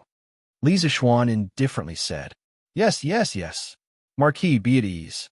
We definitely won't violate the laws of the Great Tang. But, Marquis, are there any divine immortal mirrors and colored glass cups in your curious pavilion that you can't touch? Would it be possible for you to sell them to us through sea trade? Puyata humbly smiled. Speaking of the fairy mirror, colored glass cup, and other product from the strange pavilion, Pu Baitu and the others were shocked after seeing them 2 days ago. They used up all their remaining wealth to buy the products from the strange pavilion, but they still felt that it was far from enough.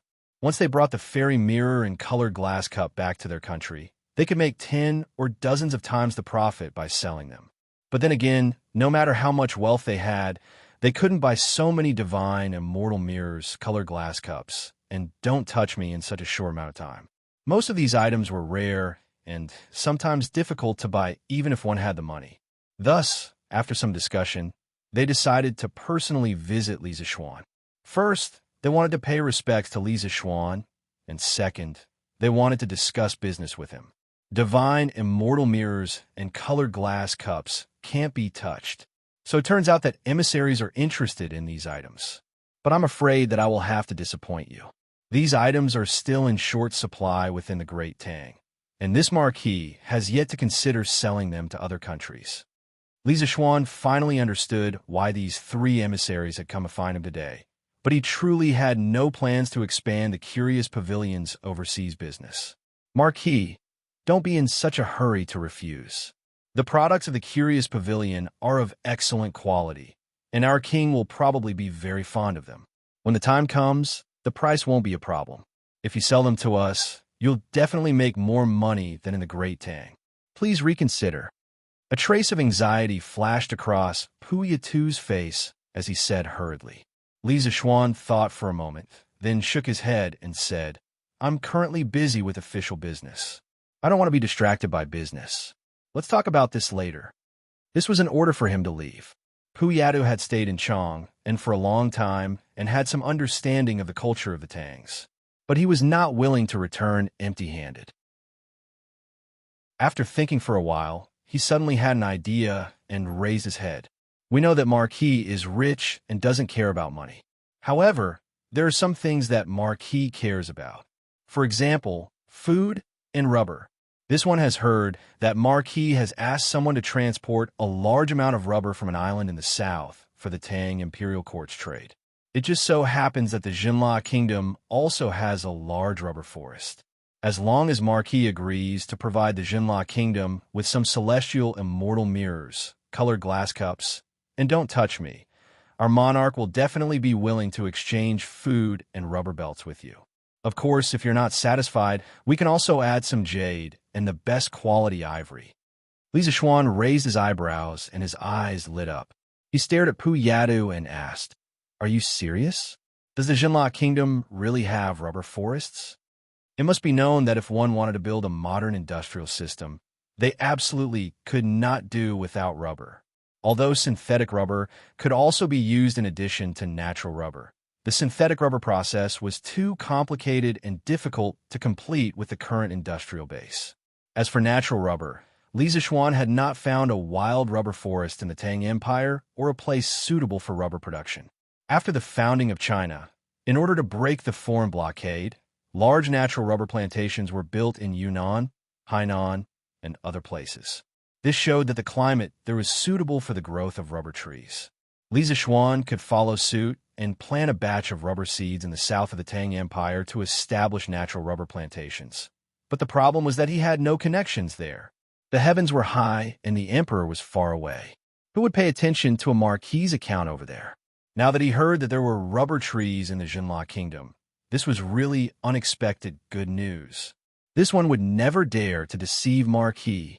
When Marquis sent people to pick rubber on the island, I saw it with my own eyes, and I'm very sure that there are a lot of those trees in the Jinla Kingdom. Seeing that Li Zishuan was interested in rubber, Puyadu hurriedly replied excitedly. This thing was worthless to him, but he could use it as a bargaining chip. It was simply a great deal. Marquis, the Piao Kingdom also has rubber trees, and it can also be used as an exchange. Please consider the Piao Kingdom, Marquis. Marquis, although the Funan Kingdom does not have rubber trees, it has a lot of food and jade. If Marquis really needs rubber, our monarch can also send people to plant a lot of it. The Funan Kingdom and the Jinla Kingdom are neighbors, and we can definitely plant the trees they have. Seeing that the Jinla Kingdom was going to get ahead of them, the envoys of the Piao Kingdom and the Funan Kingdom hurriedly said. After Li Zishuan understood their words, a smile finally appeared on his face. He pondered for a moment and said, "Since you were so sincere, it would be unkind of me if I don't give in. How about this? I will order the Strange Taste Pavilion to expand production as soon as possible, and then I will send a batch of goods to trade with you. If your monarch is really as you say and is willing to accept this deal, then we can cooperate for a long time in the future. In the end, the immortal mirror, the colored glass cup, and the untouchable were all luxury goods. Even if they were sold abroad, it would not harm the interests of the great Tang. If these envoys asked Li Zishuan for compasses, plows, and new teaching materials that were related to people's livelihood and technology, Li Zishuan would not agree to sell them no matter how much they offered. Thank you, Marquis. Marquis, rest assured, this one has absolute confidence in convincing our monarch to agree to this deal." Piatu was overjoyed and hurriedly bowed to express his thanks. The other two envoys also repeatedly promised Li Zishuan. "You are too polite." Li Zishuan picked up his teacup, took a sip of water, and smiled faintly. As the saying goes, serve tea and send off guests. This Puyada could still understand. He exchanged glances with the other two and was about to get up and leave. Suddenly, she seemed to have thought of something. She looked at Li Zishuan and said, "Marquis is so straightforward. Then this one will give Marquis a piece of news. May our friendship last for a long time." Chapter 877. What news? Li Zishuan originally thought that this matter was already over, but he did not expect that Puyada seemed to have something else to say. Today was really full of twists and turns. Puyatu carefully glanced at the direction of the door. Li Zishuan waved his hand and said, "Messenger, if you have something to say, just say it. No one will eavesdrop outside the door." With his current skills, if someone was eavesdropping nearby, it would definitely be impossible to hide from his perception. But Puyada's attitude showed that what he was going to say next was definitely not ordinary. Puyada then opened his mouth and said, "I don't know if Marquis is wondering why we, the messengers, suddenly came to the academy to watch the military training exercise today." Li Zishuan narrowed his eyes, crossed his arms, leaned back on the chair, and said, "Messenger, if you have something to say, please say it directly." The other two messengers at this moment changed their expressions greatly. Puyado gritted his teeth and said, "The first one who proposed to come to the academy was the great minister of Jinri Dynasty, Aluo Nazan. Although I don't understand the reason, but 2 days ago, Minister Chui often talked to Aluo Nazan alone, so at this point, Puyada stopped talking because everyone should be able to guess what he was going to say next." Li Zishuan's face darkened, and a cold light flashed in his eyes. The Chui family, they were really like maggots attached to bones. Previously, they sent people to assassinate him, but did not succeed. Instead, their old nest was destroyed by him. He did not expect that these people would not stop, and now they were secretly playing tricks. It was really disgusting. I know. I will pretend that I did not hear what you said just now. The two of you are not allowed to spread it out." Li Zishuan turned his head to look at the two messengers from Piao Country and Funan Country, and said in a deep voice. He wanted to settle the score with the Chui family by himself, and did not want to complicate matters. Yes, we understand. We will definitely not spread it out." The two messengers quickly agreed. "Young master, why haven't we sold the rent we received this year?" At noon on this day, Li Zishuan had just returned from the academy when Xiao He, who was in the courtyard, ran over and asked. Li Zixuan's curiosity was piqued. He asked why. Has Xiao He also started to care about the important matters in the residence? The Li Zixuan had no intention of selling off the rent they had collected this year. Not only that, Li Zixuan had also bought a lot of food from other farmsteads. Everything was to prepare for the locusts next year. As the saying goes, as long as one has food to spare, one will not panic. Although he knew there would be a locust plague next year, he had never seen one before. God knows what the exact situation would be like when the time came. It was always better to be prepared. Of course, very few people knew about the locust plague. Xiao He definitely didn't know about it. Otherwise, she wouldn't have asked this question. Xiao He, who was not afraid of anything, was startled by Li Zixuan's casual words. She quickly waved her hand and said, No, young master, I didn't mean that. I just heard that the price of food in Chang and has dropped greatly recently when I was helping young madam to buy things in the West Market today. And there's a tendency for it to continue to drop. Only then did I remember that we haven't sold our food yet. She was just a servant girl. How could she be qualified to care about the important matters in the residence? If it were a more narrow-minded mistress, she would definitely be driven out of the house after hearing this sentence. The price of food has dropped greatly? Li Zixuan didn't have as many strange thoughts as Xiao He. He frowned slightly and asked, What is the price of food in Chang'an now? Why did the price of food suddenly drop? Xiao He breathed a sigh of relief and explained, Young master, now you can buy a bucket of rice for 2 coins. The reason why it is so cheap is that when the imperial court fleet returned a while ago, the civilian merchant ships also brought back a lot of food. Those merchants were eager to sell off the food, so they all lowered the price of food and wanted to sell it as soon as possible. Now all the major grain stores and granaries in Chang are basically full. Previously, Lier had decided to let the imperial court organize a fleet to lead civilian merchant ships to trade in Southeast Asia. The main purpose was to exchange for a large amount of food to cope with the locust plague next year. The more than 500 official ships of the imperial court were all full of food when they returned. Lier didn't have a hard and fast rule for civilian merchant ships, but each family must have at least 2 ships dedicated to carrying food. As a result, when the fleet docked, those civilian merchants were eager to sell the food on the ships. This thing was worthless and would only rot in their hands. 2 coins for a bucket of rice. Damn, a bucket of rice was more than 12 caddies. Li Zixuan suddenly felt that it was a waste of natural resources. Those grain merchants were really wasteful. How could they sell the food so cheaply? Well, okay, I know. Xiao He, you don't have to continue to worry about it. I naturally have my reasons for not selling the food. You could go to your own things. Li Zixuan sighed in his heart at the cheap price of food in the Tang Empire. At the same time, he was quickly analyzing the impact of the fall in food prices on the Tang Empire. In modern times, foreign food had always been cheaper than domestic food. Every year, large amounts of food flowed into China from abroad. As a result, domestic food prices were bound to fluctuate. As the saying went, cheap food hurt the farmers. Many farmers hoped that their food could be sold at a good price while having a good harvest. In order to protect the farmers' enthusiasm, the country could only buy the farmers' food. Most of the food bought by the country didn't enter the market.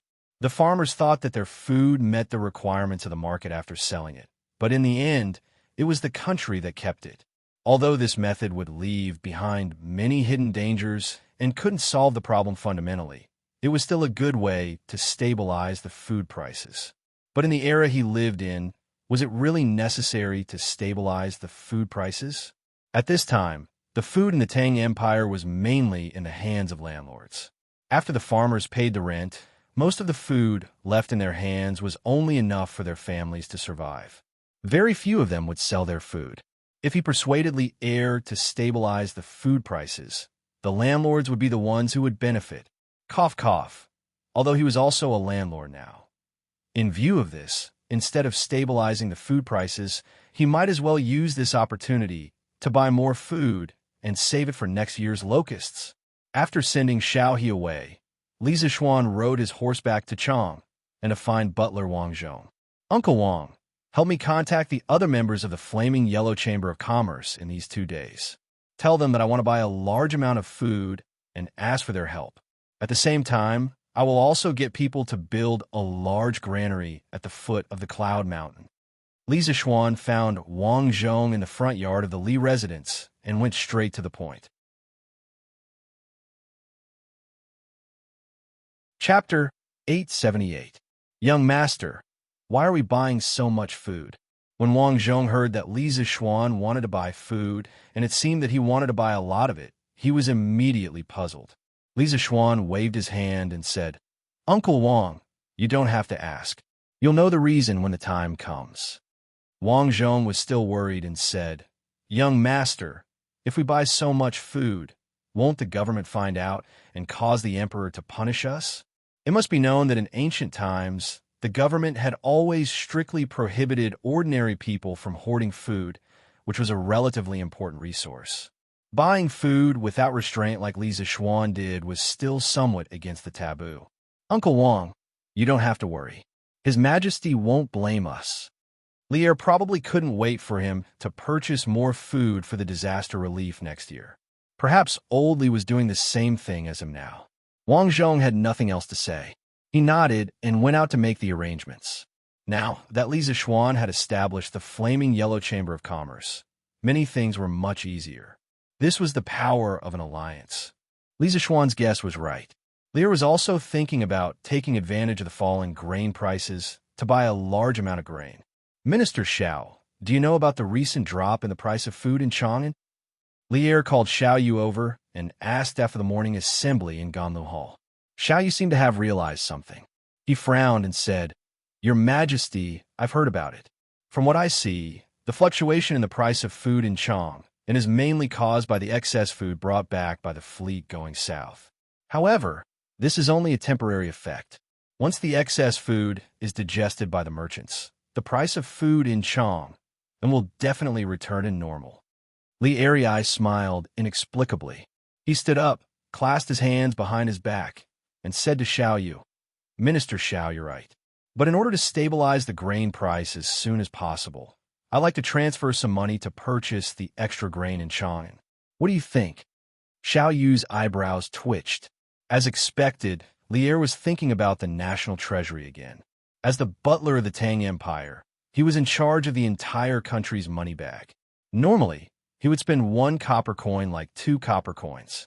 When he heard that Li Er wanted to transfer money, Xiao Yu felt his heart ache. "How much money does your Majesty intend to take away?" Xiao Yu said helplessly. "This sea trade has brought huge profits to the imperial court. Now, there should be a lot of money left in the national treasury. I want to take out 50,000 strings of cash to buy food and stabilize the price of food. Minister Xiao, you must arrange this as soon as possible." Li Er calculated in his heart and ordered. The 50,000 strings of cash should not be underestimated. At the current price of 2 copper coins per bushel of rice, 50,000 strings of cash could buy more than 2 million don of grain. A month ago, the Great Tang's treasury wouldn't have been able to transfer so much money. "Yes, your Majesty." Xiao Yu inwardly heaved a sigh of relief. A month ago, the national treasury was indeed unable to take out so much money. But now 50,000 strings of cash was nothing. "Where's Chengqian?" In the afternoon, Li Er finished his work and let out a sigh of relief. He looked around and suddenly asked Zhao Song, "Your Majesty, the crown prince should still be in the academy." Zhao Song bowed and replied, "In the academy? What's he doing in the academy?" A month ago, Li Chengqian had entered Yanhuang College in the name of a supervisor. He had gone through thick and thin with the students of the academy and had undergone military training together.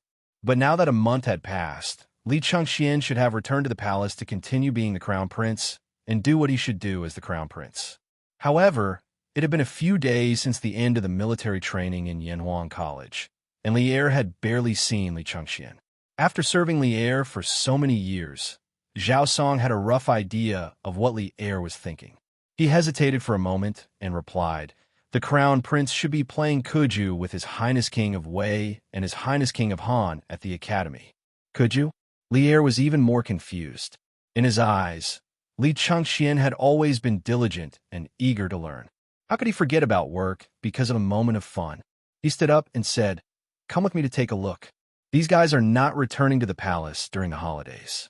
They're playing kuju at the academy. This is outrageous." Zhao Song quickly said, "Your Majesty, the Crown Prince, and the others are playing kuju. It's not the kuju you saw before. It's a new type of ball made by the Marquis of Yuan. It's very elastic. I heard that they call it a soccer ball." "Soccer ball? Then all the more I want to take a look." Hearing that it was Li Zishuan's new toy, Li Er's interest was piqued. He was wearing casual clothes and did not need to deliberately change. He directly brought Zhao Song out of the palace. "Go on, cut off his ball. Wow, it's really broken. His Highness King of Han is too fast." "What good ball?" "His Highness King of Han may be young, but he's too ferocious when he plays. He's as good as two players." "Oh no, Chung Chumo is catching up. I'm afraid His Highness King of Han won't be able to bring him out." Yanwang College on the sports field. Although it was the holidays, there were still many students gathered there. There was no other reason other than the fact that they could see Li Changxian, Li Ku, and Chung Chumo playing soccer. Compared to the last time, the current sports field was undoubtedly more formal. There are already lines, bottom lines, center lines, and center circles on the grass. Moreover, there was no one in the entire college who did not know about soccer. The students were all looking forward to the batch of soccer balls that Li Zishuan had promised to come to the college as soon as possible. Before that, they could only watch Li Changxian and the others play for fun. At the same time, when one of them got tired of playing, perhaps they could go up and play for a while. "Bow in, catch the ball." In the middle of the field, Chung Chumo patted his horse and charged forward. With a feint, he skillfully intercepted the football at Li Ku's feet. Then, without stopping, he sent a flying pass directly to Yuchi Baolin at the back. Speaking of which, this was the advantage of having long legs. In a soccer game that did not allow the use of internal energy, apart from personal fitness, the most important thing was the length of one's legs. This was a natural advantage. Yuchi Baolin's reflexes were not as agile as Chung Chumo's. He had just received the ball when he was already surrounded. "Baolin, quick, pass it to me." Iron Egg shouted anxiously from outside the crowd. He did go home during the holidays, but the Han village was only a few hundred steps away from Yanwang College. He could come here whenever he wanted. The field was in full swing. The spectators outside the field were watching with great interest and cheering from time to time. No one noticed that at this moment, a handsome middle-aged man came to the sidelines with a skinny old man. Then he stared intently at the group of young people playing soccer on the field. Chapter 879. Huff Huff. Take a break, I'll take a break. Who will help me play for a while? After kicking for nearly an hour, Sun Zifen couldn't take it anymore. He panted and shouted loudly, "Let's go." He used to be a fat otaku. In terms of stamina and physical fitness, he couldn't be compared to people like Li Ku and Chung Chumo, who had martial arts. "Hey, I'll do it." Di Jishuan didn't go home during the holidays. He was anxiously watching from the side. When he heard that Sun Zifen was going to find a substitute at the last minute, he was the first to react. He ran forward and volunteered himself. He had been drooling over football for a long time, but this thing couldn't be bought with money. He couldn't bring himself to borrow it from Li Zishuan. After all, his friendship with Li Zishuan hadn't reached that level, so he could only come here to be a spectator. He used to live in Bingzhou, where he was quite successful. However, he was not familiar with the top foppish circle in Chang'an. As a result, he could only pitifully look for opportunities to be a substitute outside the arena. If Di Xiaoxu knew that his son was so useless, he would probably punish Di Jishuan again. "Haha, okay, brother, help me play for a while." Sun Zifen stood on his tiptoes and patted Di Jishuan on the shoulder with a smile. Then he said a few words to his teammates and turned to leave the field. They were just fooling around now. There was no team uniform to hand over, so it was easy to change players. Of course, in this situation, it was easy to not distinguish between friend and foe. It was common for the football to be passed to the opponent's feet. Damn it, your Majesty." Sun Zifen had just turned to leave the field when he inadvertently saw Li Er and Zhao Song outside the field. He was so scared that he almost peed. But even if he didn't pee, he was so scared that he couldn't walk. What are you talking about? Zifen, are you tired and muddle-headed? Chung Chumo happened to be closer. He patted Sun Zifen on the back and wondered. Her Majesty is here. Sun Zifen took a deep breath and said. Chung Chumo almost tripped. He looked in the direction where Sun Zifen was looking, and the expression on his face suddenly froze. After being stunned for a while, he hurriedly ran up with Sun Zifen and bowed to Li Er. Your Majesty, I am Chung Chumo, Sun Zifen. Your Majesty? The students around Li Er turned pale with fright. One by one, they hurriedly took a few steps back and bowed to Li Er. Student greets Your Majesty. It was not their fault that they were slow to react and did not recognize Li Er earlier. Although Li Er was present at the military training demonstration, how many students dared to look directly at the dragon face? Most people only saw Li Er's figure and did not completely see his face. Li Er was now wearing casual clothes. How could they recognize him in such a short time? Furthermore, the football match on the field was so exciting that they did not have time to pay attention to what the people around them looked like. Your son greets father. With such a big movement here, it was impossible for the people playing football on the field not to notice. Li Chengxian, Li Tai, and Li Ku hurriedly trotted over and bowed to Li Er. No need for formalities. I'm just going out of the palace in casual clothes. You can play by yourselves. There is no need to pay attention to me. Li Er played the friendly card and smiled gently at the students around him. Thank you, Your Majesty. One was willing to hit, and the other was willing to be hit.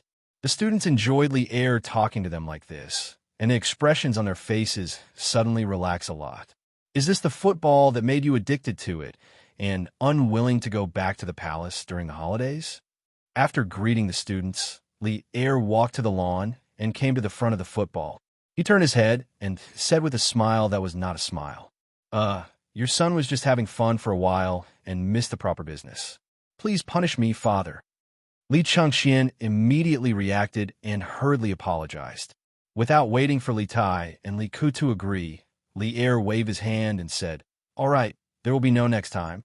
Besides, I am not here to punish you today. He kicked the football at his feet and then said with a smile, The football that Li Zishuan made is indeed extraordinary. The elasticity is dozens of times better than before. No wonder you guys are reluctant to go back to Chang'an. Li Chengxian and the other two stood on the spot and laughed dryly.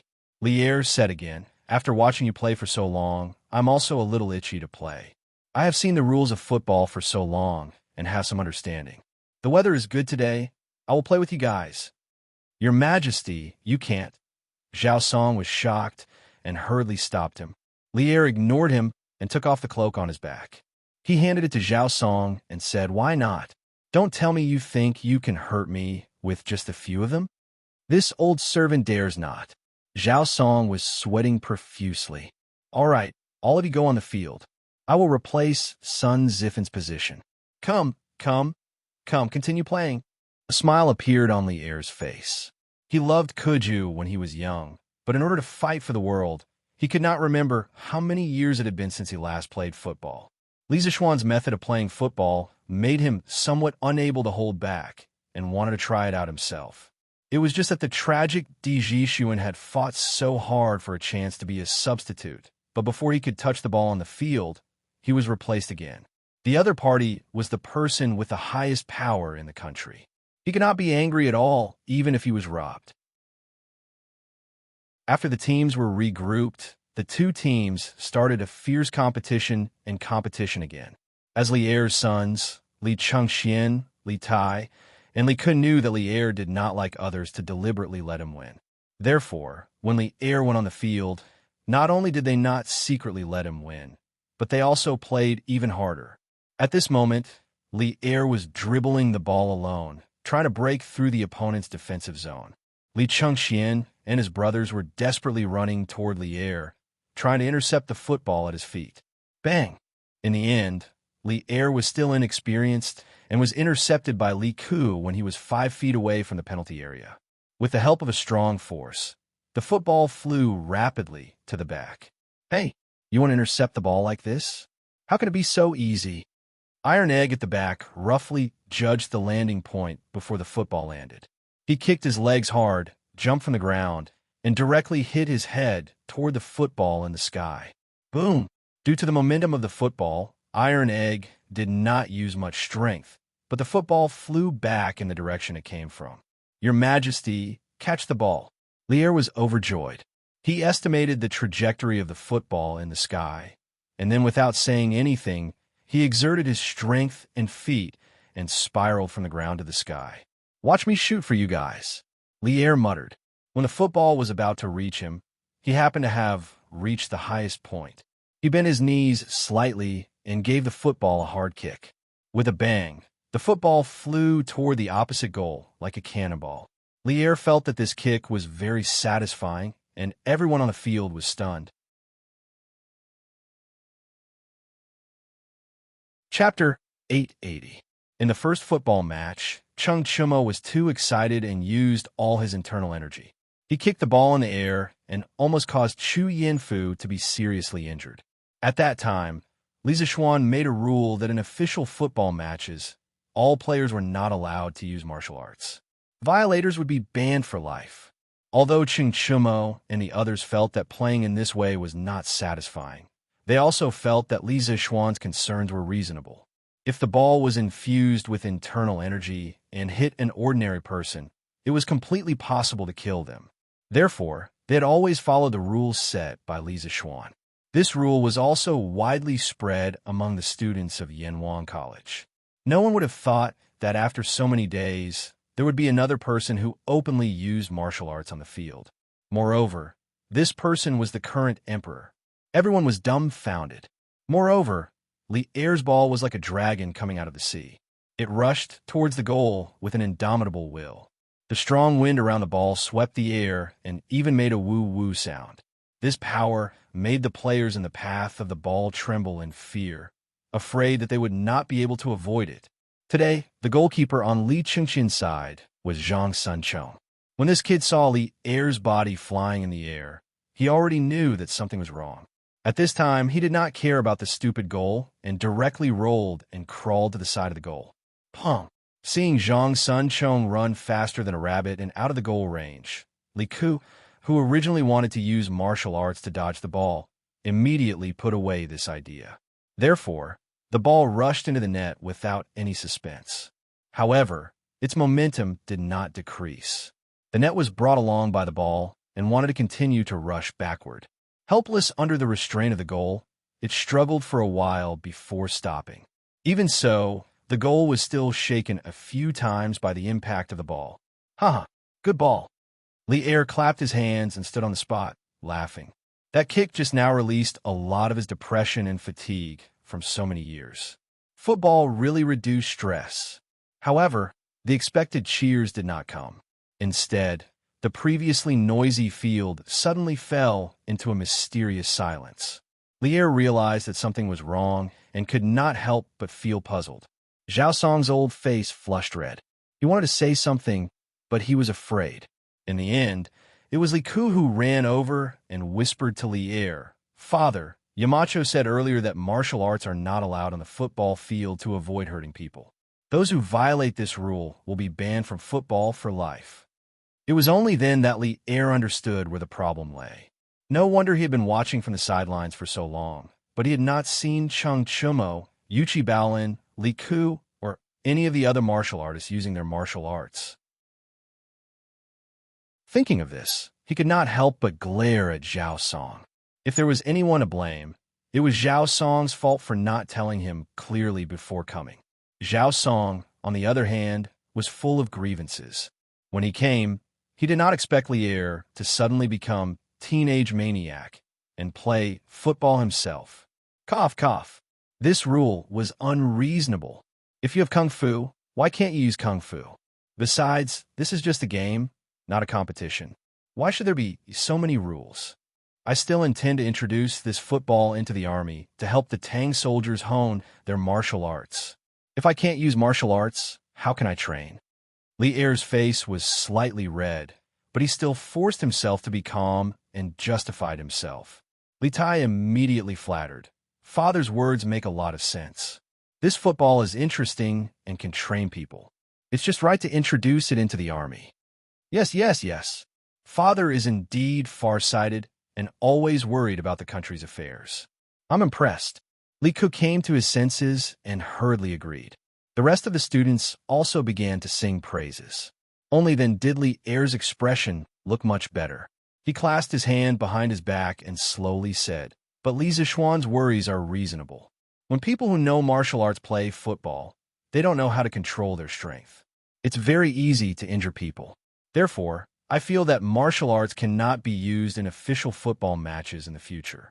When people who know martial arts play football in private, there's no harm in using internal energy." The emperor's words were not to be taken lightly. Every word was an imperial edict. Li Er's words basically set the rules of Tang's football world. In official competitions, they would follow the rules set by Li Zishuan. In private competitions, martial artists could use their kung fu. This meant that Tang's football would be divided into kung fu and civilian versions in the future. Your Majesty is wise. Zhao Song saw that Li Er had walked out of the awkward situation and couldn't help but heave a sigh of relief. He came over and bowed. "Father, your Majesty is wise." Li Chengxian, Li Tai, Li Ku, and the surrounding students all agreed. Li Er smiled faintly and waved his hand, saying, "There's no point in playing football like this. Zhao Song, go and find a few guards with good kung fu to play with me. Kur, Chimo Baolin, Iron Egg, the four you stay back. The rest of the students who don't know kung fu can take a break." That mid-air shot just now made Li Er exclaim in his heart. For a moment, he also felt like having fun. How could he return to the palace at this time? Another round of unrestrained kung fu football was what he wanted in his heart. Your Majesty, I'm afraid this is not appropriate."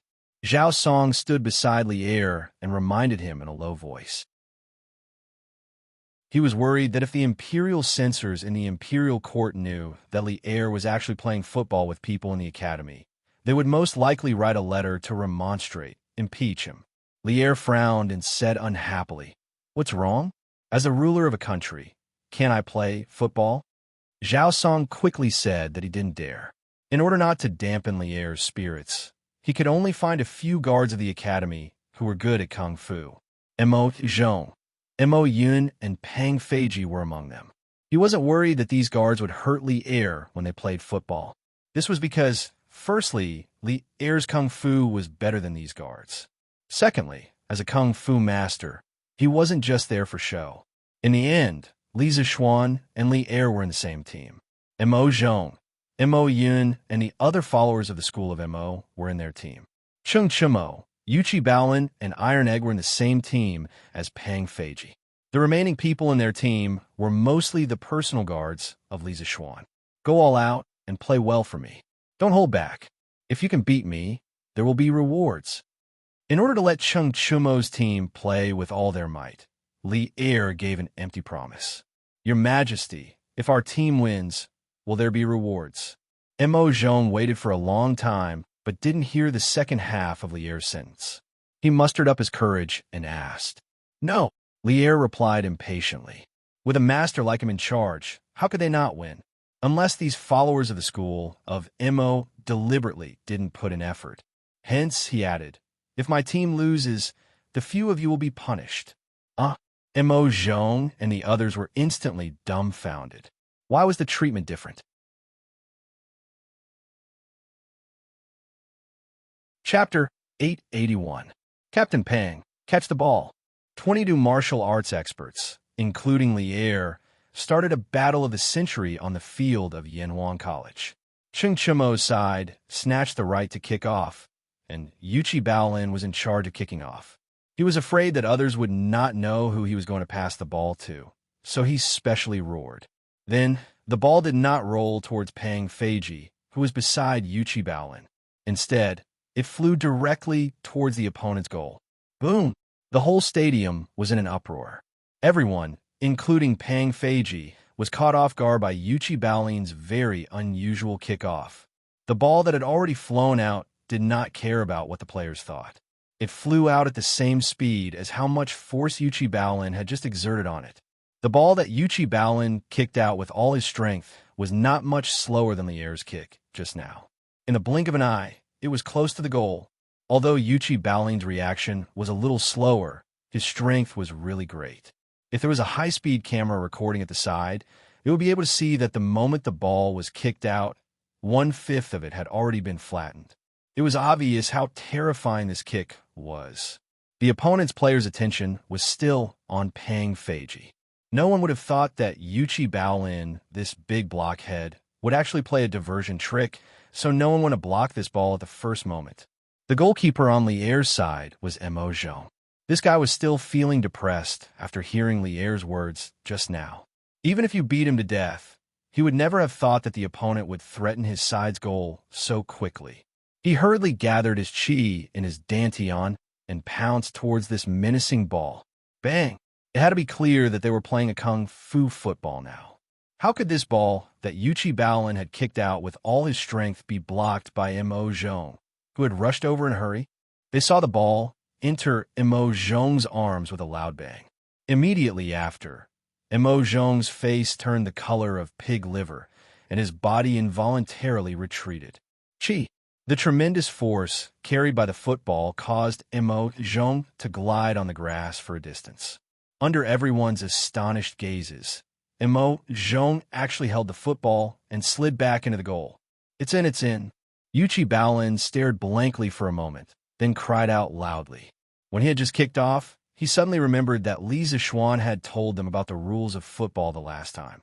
He had said that they could directly score from the kickoff. So, he had a brainwave and thought of such a mischievous trick to create a diversion. However, he did not expect it to work. F***CK. Baolin, you're really something. Too awesome. We just started and we've already scored. Chung Chumo ran over and jumped onto Yuchi Baolin's back, patting the latter's head as he spoke in ecstasy. The other team members followed suit and ran over to hug the two living treasures, cheering loudly. Oh my God. He scored just like that? What kind of fighting style is this? Does this ball count? Di Jishuan shook his head and said to the students next to him, Of course it counts. The football has already crossed the line. The onlooking students outside the field were stunned. They could not believe their eyes. Of course, there were also people who questioned the goal. At this moment, Mo Zhong got up from the ground and shouted at Yuchi Baolin, It doesn't count, doesn't count. I've just blocked your ball. How can it count as a goal? The cheers gradually stopped. Chung Chumo stood out from the crowd and retorted, Why doesn't it count? According to the rules set by Yamacho, as long as the football crosses the goal line, it counts as a goal. So what if you've hugged the football? Chuimo is right. The football has already entered the goal. How can not count? This is the rules set by Yamacho. Pang Feiji also ran out to help. Haha, a goal from the kickoff. Good goal, good goal. At this moment, there was a burst of laughter outside the field, and the crowd automatically made way. It's Yamacho. Yamacho is here. Let's see what Yamacho has to say now. It was Li Zixuan who heard that Lier had come to the academy. He came down from his office and saw Yuchi Baolin create a diversion to the east and attack in the west. This scene was a little familiar. In his previous life, he saw it in the movie Shaolin Soccer. In the movie, Stephen Chow scored a goal from the midfield. However, that was when Stephen Chow received the kickoff from his teammate in the midfield. Yuchi Baolin was even more ruthless. He shot from the kickoff and caught everyone off guard. Greetings, Your Majesty. No matter what, Lier was the emperor. As a subject, it was impossible for him not to greet him. No need to be so polite. Li Zixuan, tell me, does this goal count? Lier waved his hand and asked casually. Li Zixuan raised his head and answered, Of course it counts, Your Majesty. As long as the ball enters the goal, it counts as a goal, regardless of the method used.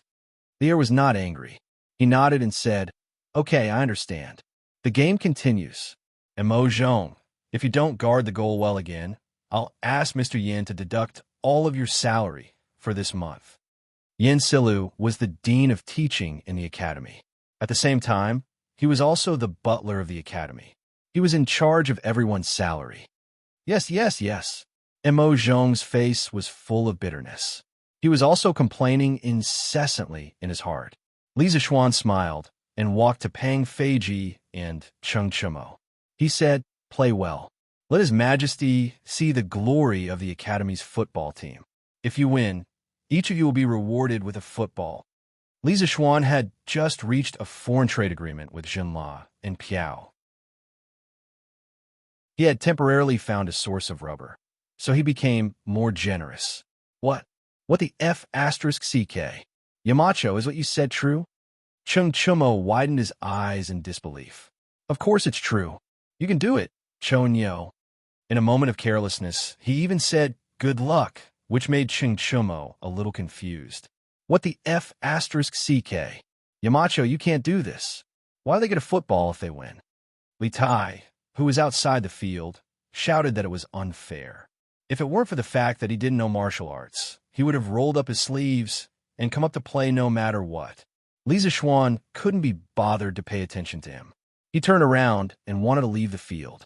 "Master, why don't you come up and play?" Iron Egg ran over and whispered. Most of the people on the field were better at martial arts than him. He felt that he was holding them back. "No, you can continue to play. Remember, even if it's kung fu football, you still need to use your brain." Bao Lin's goal, just now, is a living example. If he, a martial arts grandmaster, went on the field and tortured the other side, Li Er would definitely make things difficult for him in the future. Therefore, he patted Iron Egg's shoulder. He first refused, then said earnestly. At the same time, this was also said to Cheng Chumo and the others. This was because the strength of the players on this side was, on the whole, less than that of the opponents. "Yes, master, I understand." Iron Egg's eyes turned, and he replied thoughtfully. Chapter 882. Have you ever seen a player fly into the air to intercept the opponent's pass? Have you ever seen a golden hook hanging upside down in the air, a whirlwind kick in the air, a backflip in the air, a scorpion swinging its tail in the air, or a rock spreading its wings in the air? It doesn't matter if you haven't seen it before. Now you can finally see it. This is the legendary kung fu football. The players on both sides had a big stick hanging over their heads, punishment of deducting their monthly salary, and a big carrot hanging over their heads, reward football. In short, the players on both sides were now in high fighting spirit and enthusiasm. In a following game, the players on both sides gave it their all. With the support of internal strength and qigong, they constantly made some shocking body movements in the air. Although they were not as enigmatic and superb as in the movies, the kung fu football movements that were not processed by computers still made Li Zixuan, who was outside the field, amazed. The rest of the students outside the field naturally feasted their eyes and cheered. "Damn, football can be played like this? Why didn't I practice martial arts in the early years?" As a prince of the Tang Empire, Li Tai had seen all kinds of scenes. However, he had never seen such a scene before. The players showed off their skills on the football field to their heart's content. He was simply envious of them outside the field. Li Chengxian secretly curled his lips and thought to himself, "Chinke, with your body size when you were young, you still want to practice martial arts? You can't even last a day." On the field, after a fierce battle, finally, when the first half was about to end, Li Kuo Yun and Li Er, the three of them, did an aerial relay. In the end, Li Er scored and equalized the score. As the goalkeeper, Iron Egg was not only unable to block Li Er's shot in the air, but also suffered a little injury. This was the difference in strength. The players on Cheng Chimo's side saw that the lead they had created with great difficulty was equalized and felt great heartache. However, no one blamed Iron Egg because everyone knew that no one on their side had the confidence to block Li Er's shot. After a quarter of an hour of halftime, the players from both sides came on the field again. As soon as Li Ku from Li Er's side kicked off, the players from Changchumo's side used all kinds of methods to snatch the ball. They wanted to create another lead. However, the followers were not stupid. As soon as they received the ball, they immediately passed the ball to Li Er's feet. Li Er's kung fu was much better than everyone on the field. When he sprinted, very few people could catch up with him. Changchumo and Pang Feiji were able to catch up with Li Er, who was dribbling the ball. However, Li Er had Li Ku and Mo Yun as his protectors. The three of them were running neck to neck. It would be difficult for Changchumo and Pang Feiji to catch up with them in a short period of time. It had to be said that Li Er's skills were quite good. He dribbled the football past 3 opposing defenders in the blink of an eye, and then directly faced the opponent's goal. The students outside the arena immediately let out cries of surprise. He's shooting. His Majesty is invincible. Back in the days when the 18 rebel kings were in a chaotic war, His Majesty pointed his spear and destroyed all the heroes. He was so brave and fierce. I didn't expect His Majesty to be so powerful on the field. Just by listening to this, one could tell that they were Li Er's true fans. His Majesty's political and martial arts skills are comparable to Qin Huang and Han Wu. What's so strange about that? After playing football for so long, Li Er was a little hot-blooded.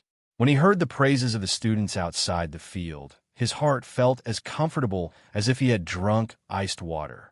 At this moment, he was 30 feet away from the penalty area. He lifted his leg and shot angrily. The football whistled and went straight to the goal. Iron Egg, be careful. Changchumo saw the football shoot out and quickly shouted. His shout was to let Iron Egg dodge the football, not to stop it. This was because Iron Egg was already injured in Li Er's previous shot. Li Er's current kick was more vicious than before.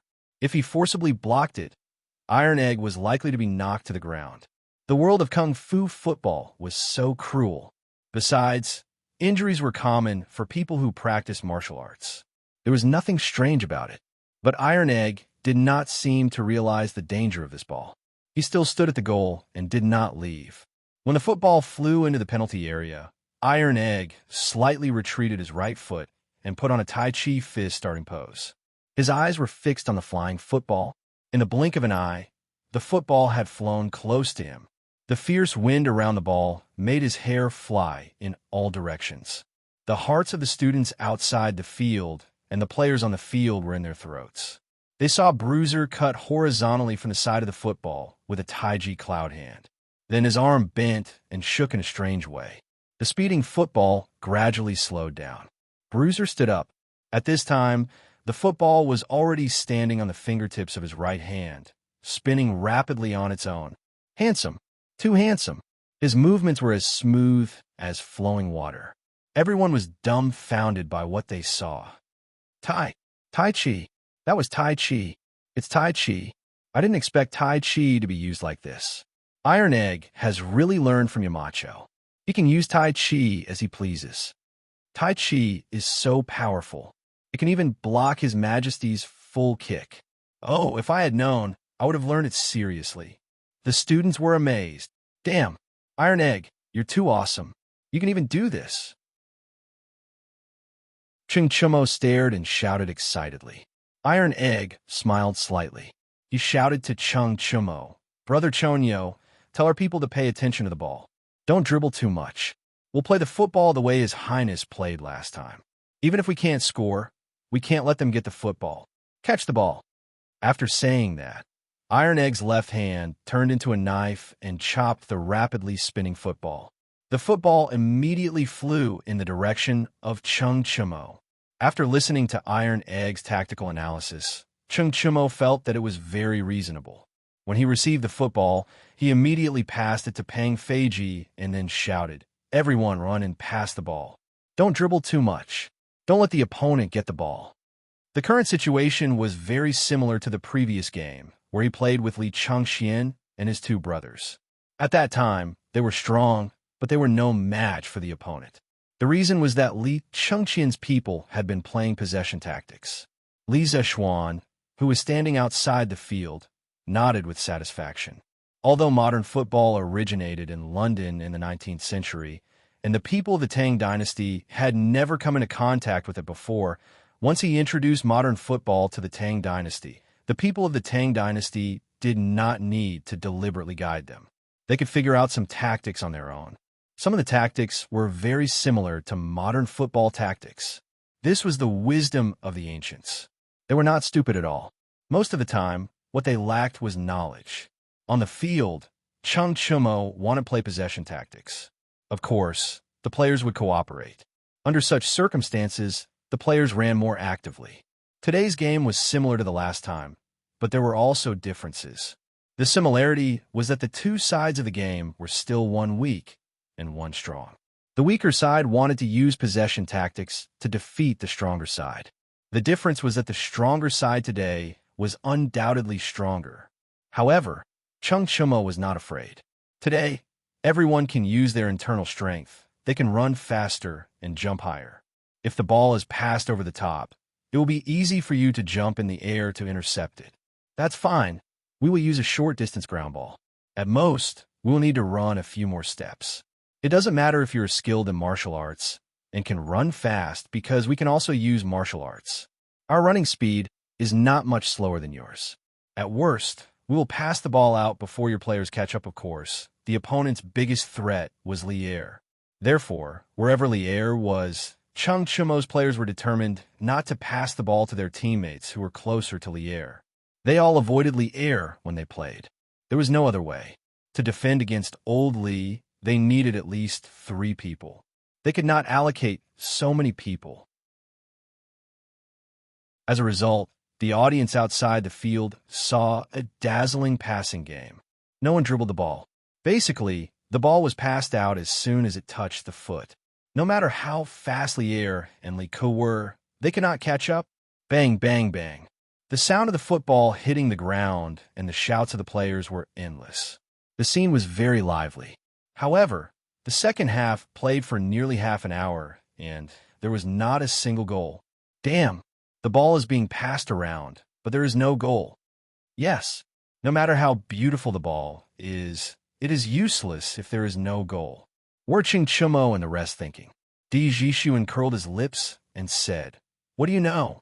Until now, neither side has scored. This is already a victory for Chung Chumo and the rest. On the field, Li Ku was somewhat anxious. He had never expected that the tactics he had used to deal with Chung Chumo would now be used against him and his imperial father. He found an opportunity to urgently say to Lier, "What are you doing? Father, we can't go on like this. Time is almost up." Lier's expression did not change. After all, he did not care about winning or losing this game at all. He was just here to play. Hearing Li Ku's words, he nodded and said, "Ku is right. I thought that with our strength, we could crush the other side. I didn't expect the other side to bring so many surprises. Moreover, this football can also contain the art of war. It is really beyond my expectations." This was an unexpected gain for Lier when he came to the academy today. Seeing that the football could be used as a battle formation, he was even more determined to bring the football to the army. At this time, looking at the situation on the field, he continued to say to Li Ku, "Go, and tell him Yun and the rest to keep an eye on the people on the other side. Our strength is stronger than the other side.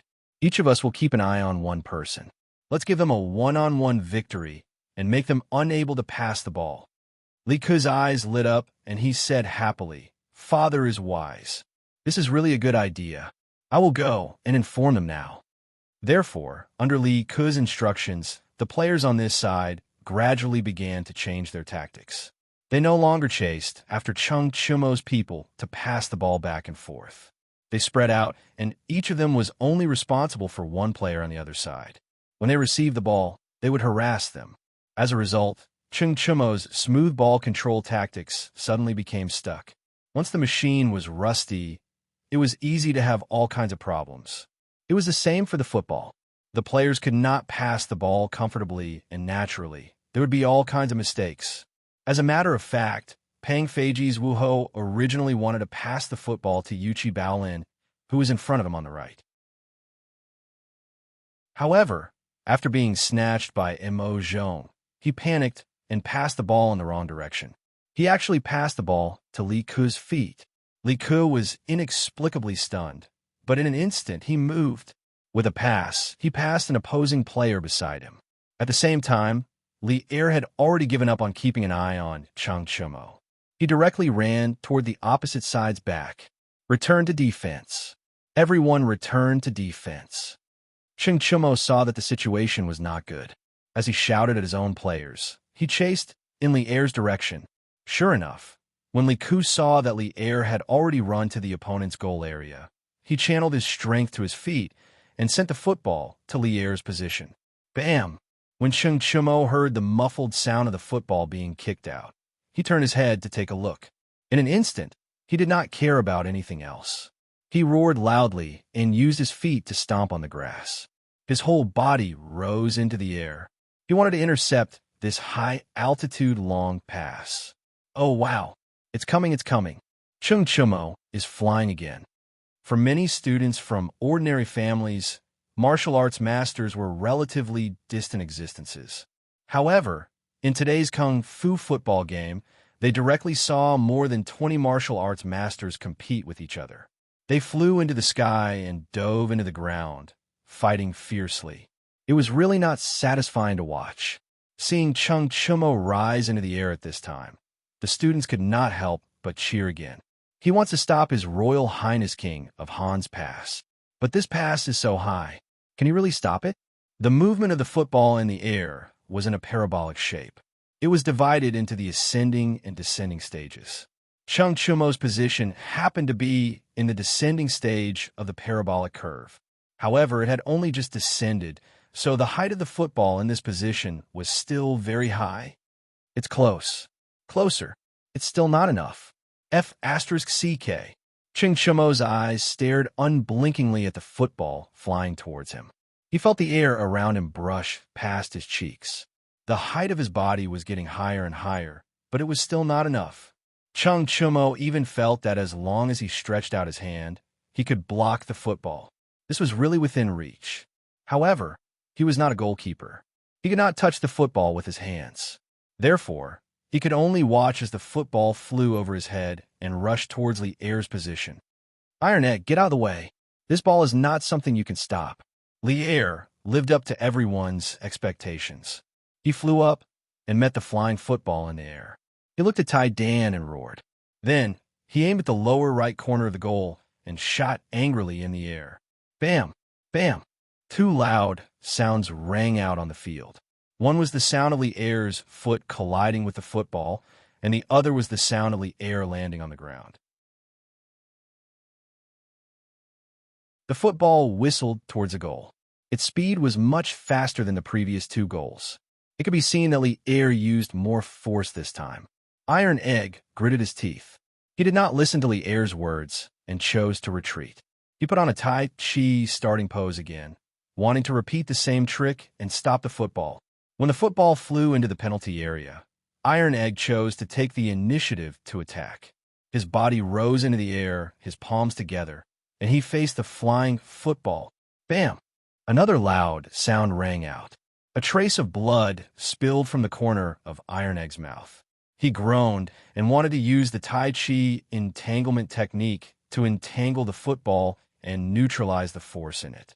But at this time, he was in midair and had no place to exert force. The effect of the Tai Chi entanglement technique was greatly reduced. The force on the football was neutralized by less than 1/5. Then, it hit him, causing him to fly backward towards a goal. Tai Chi could indeed allow the weak to defeat the strong, but there was a limit to everything. If the opponent was too strong, it would be useless no matter how well Tai Chi was used. Bang! Iron Egg was like a baby eagle that had been hit hard in the air. He crashed into the goal with the ball. The ball is in. Beep. At this time, Zhao Song, who was acting as the temporary referee on the sidelines, blew the whistle to end the game. 2-1. Li Er's team won.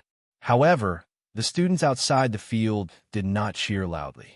They looked at Iron Egg and Chang Chumo, Yuchi Baolin, and the others who rushed towards Iron Egg. Although they lost respectfully. Iron Egg, good job.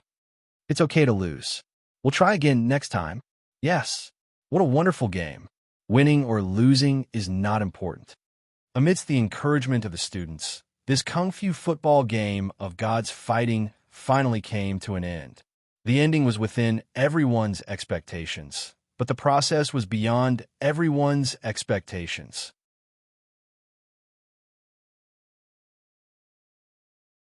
Chapter 883. Hey, Iron Egg, you're really a newborn calf that isn't afraid of tigers. I told you to move aside. Why didn't you listen? It's just a game. Why do you have to be so reckless? After the game ended, Li'er felt refreshed. He came to Iron Egg, who was being helped up by Chung Chumo and the others, and said helplessly. Iron Egg pushed away Chung Chumo and Yuchi Baolin's hands, forced himself to support himself, and cupped his hands towards Li'er. Your Majesty, I'm fine. I just don't want Brother Chonyo and the others to lose the game because of me. What are you talking about? Iron Egg, although we lost this game, it's definitely not your fault. It's us who didn't defend well.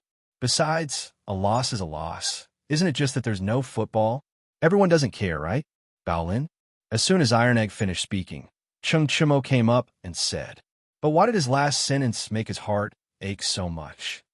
Yes. Chonyo is right. Isn't it just a football? Iron Egg, don't take it to heart. Yuchi Baolin hurriedly nodded and chimed in.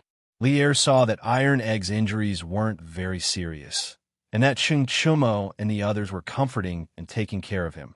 So he brought Lisa Xuan out of the field. Lisa Xuan, I want to promote football in the military. Firstly, it can ease the boredom in the military camp, and secondly, it can train the soldiers to work together. What do you think? Li'er asked as he walked. Lisa Xuan was a little surprised. After thinking for a while, he said, Your Majesty, when you say to promote football, are you referring to today's Kung Fu football? Of course. This way, it can also train the soldiers' martial arts. Li'er chuckled and said. Lisa Xuan said seriously, Your Majesty, the reason why I forbade the players from using martial arts on the field was because I was worried that the players would get hurt. But now that Your Majesty wants to promote this kind of Kung Fu football, it's fine if it's a small fight like today. But if there's a grudge between the players, it's very likely that there will be deaths and injuries after the game. In this way, it's against my original intention of inventing football. So if Your Majesty decides to promote football in the military, we have to guard against this problem. After all, every soldier is a citizen of the great Tang. Football was a highly entertaining sport, but at the same time, it also contained violence. Even if it was an ordinary football game, it was easy for players to get injured. In his previous life, Li Zixuan had heard the news of a goalkeeper being kicked to death by the opposing team striker in the Swiss Serie B League. If a normal football game was already like this, then what was the difference between a kung fu game and a duel of life and death if the rules were not strictly regulated?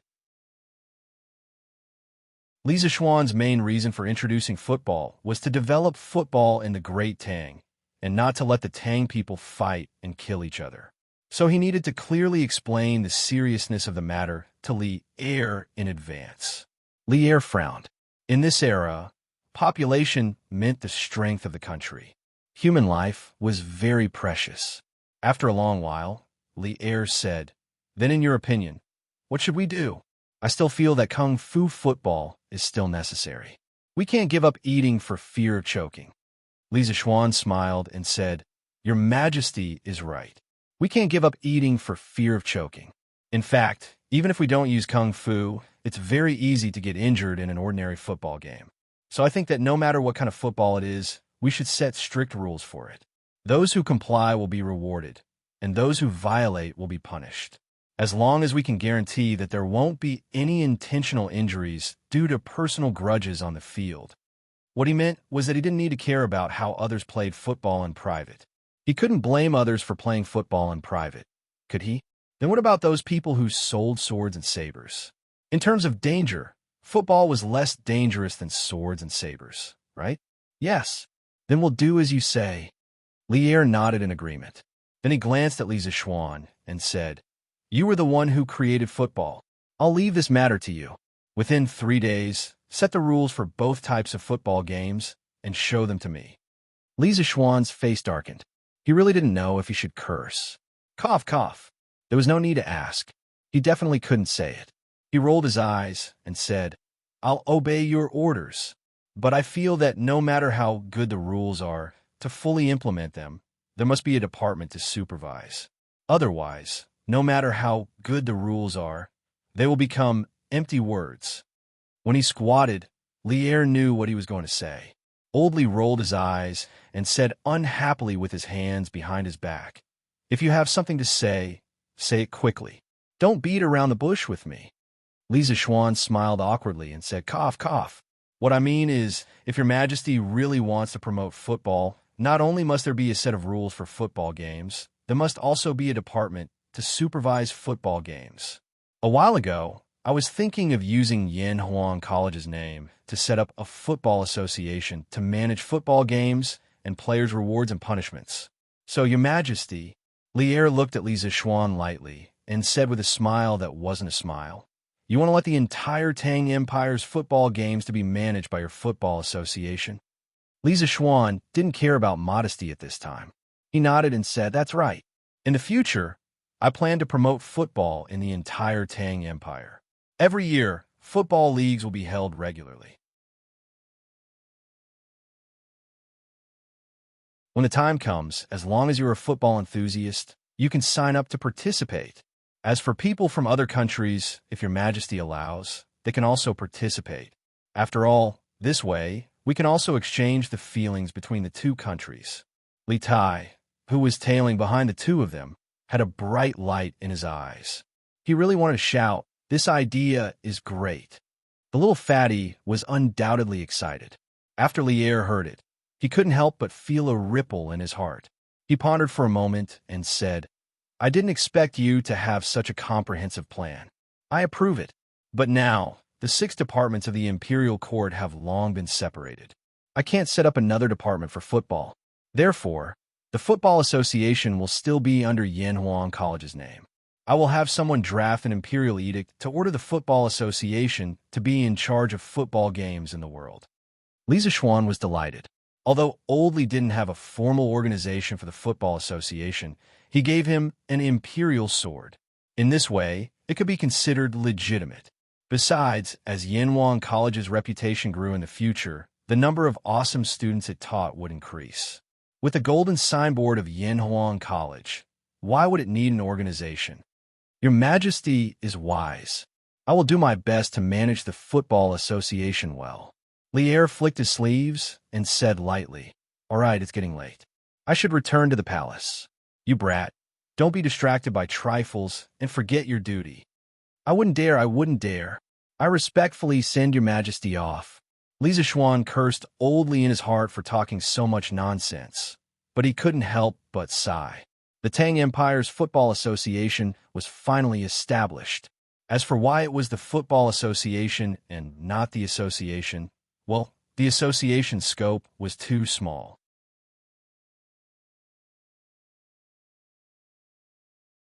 Chapter 884.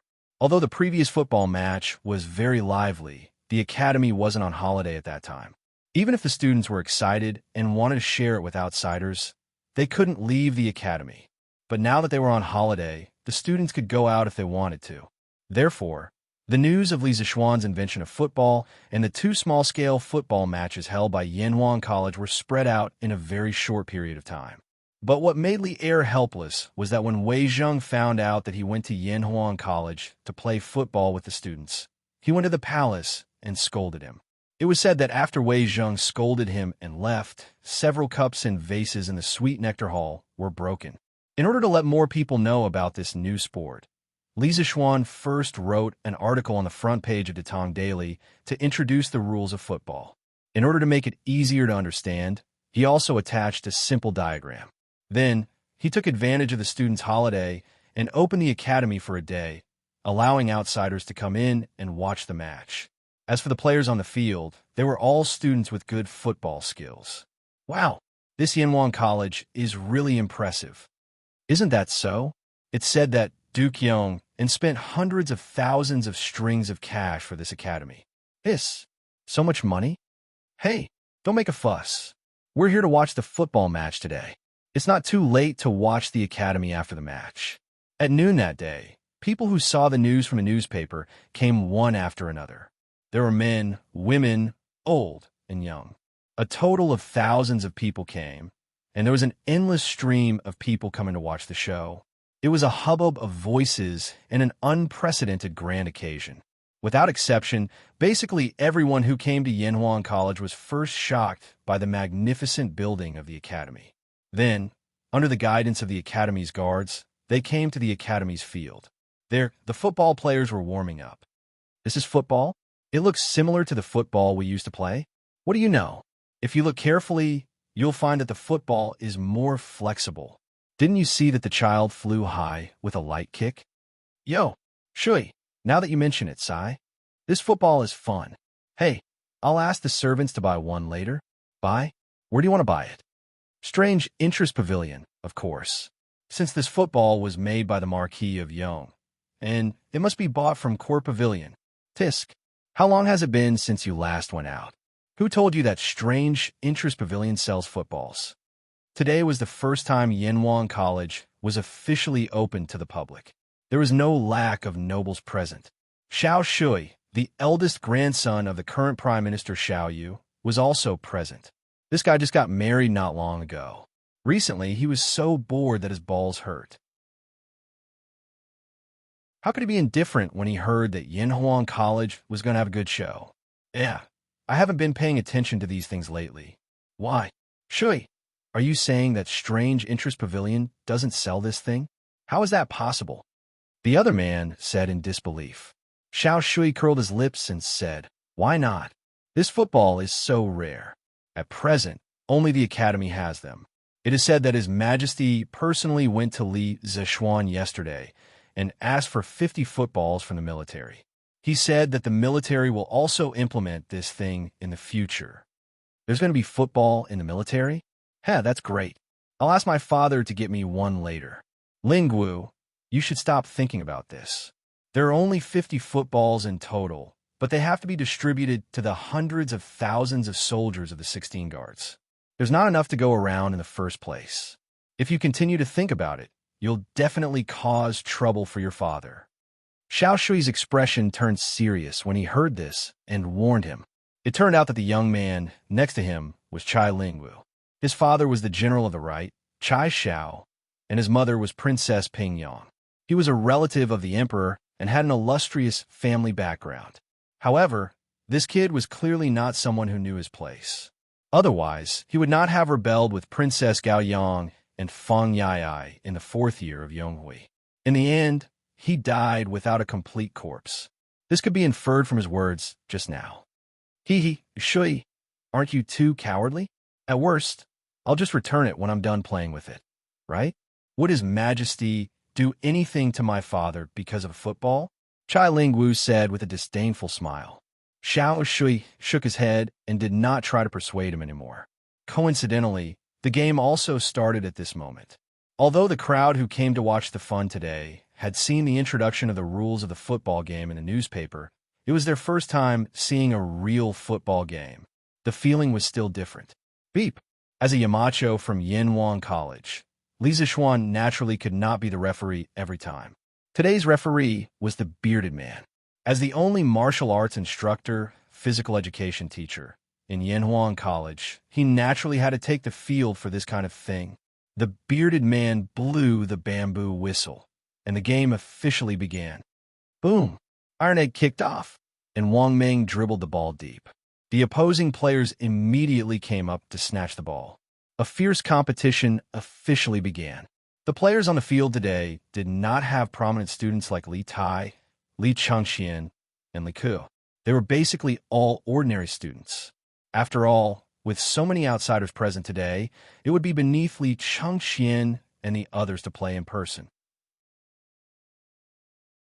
It was the first time that the spectators had seen such a novel way of playing football. At first, they were not used to it, but after a while, they could not help but cheer loudly. Good. This pass is too King beautiful. Wow. This pass is too awesome. Who's this student? The ball went in. Awesome. That kid is too good. He can kick it even from so far away. Godly, that pass is too accurate, right? It passed half the field and still reached his teammates' feet. Are all Yenwang College students so good at football? The ball went in again. What? It was actually stopped by the goalkeeper? F***CK. I thought it went in. Huh. Speaking of which, this way of playing is more interesting than the way we used to play. Of course. F***CK. I also want to play a game. Sigh. If I had known, I would have gotten into Yenwang College too. F***CK. Look at what you're saying. Even if you did get in, can you get in? Cheers and shouts filled the stadium. Yinshan, which was originally relatively quiet, suddenly became a sea of joy. It was already lunchtime, but no one was willing to leave for lunch. It was as if they had forgotten about this matter. It was only when the match officially ended at 4:45 p.m. that the crowd felt hungry. They were reluctant to part with the match and left in groups of 3 to 5 to go down the mountain to eat. Along the way, it was inevitable that they would talk about the game just now. As they spoke, they were beaming with joy and were very excited. That was not all. After these people went back to spread the news, this football game would set off a football craze among the people of Chang'an.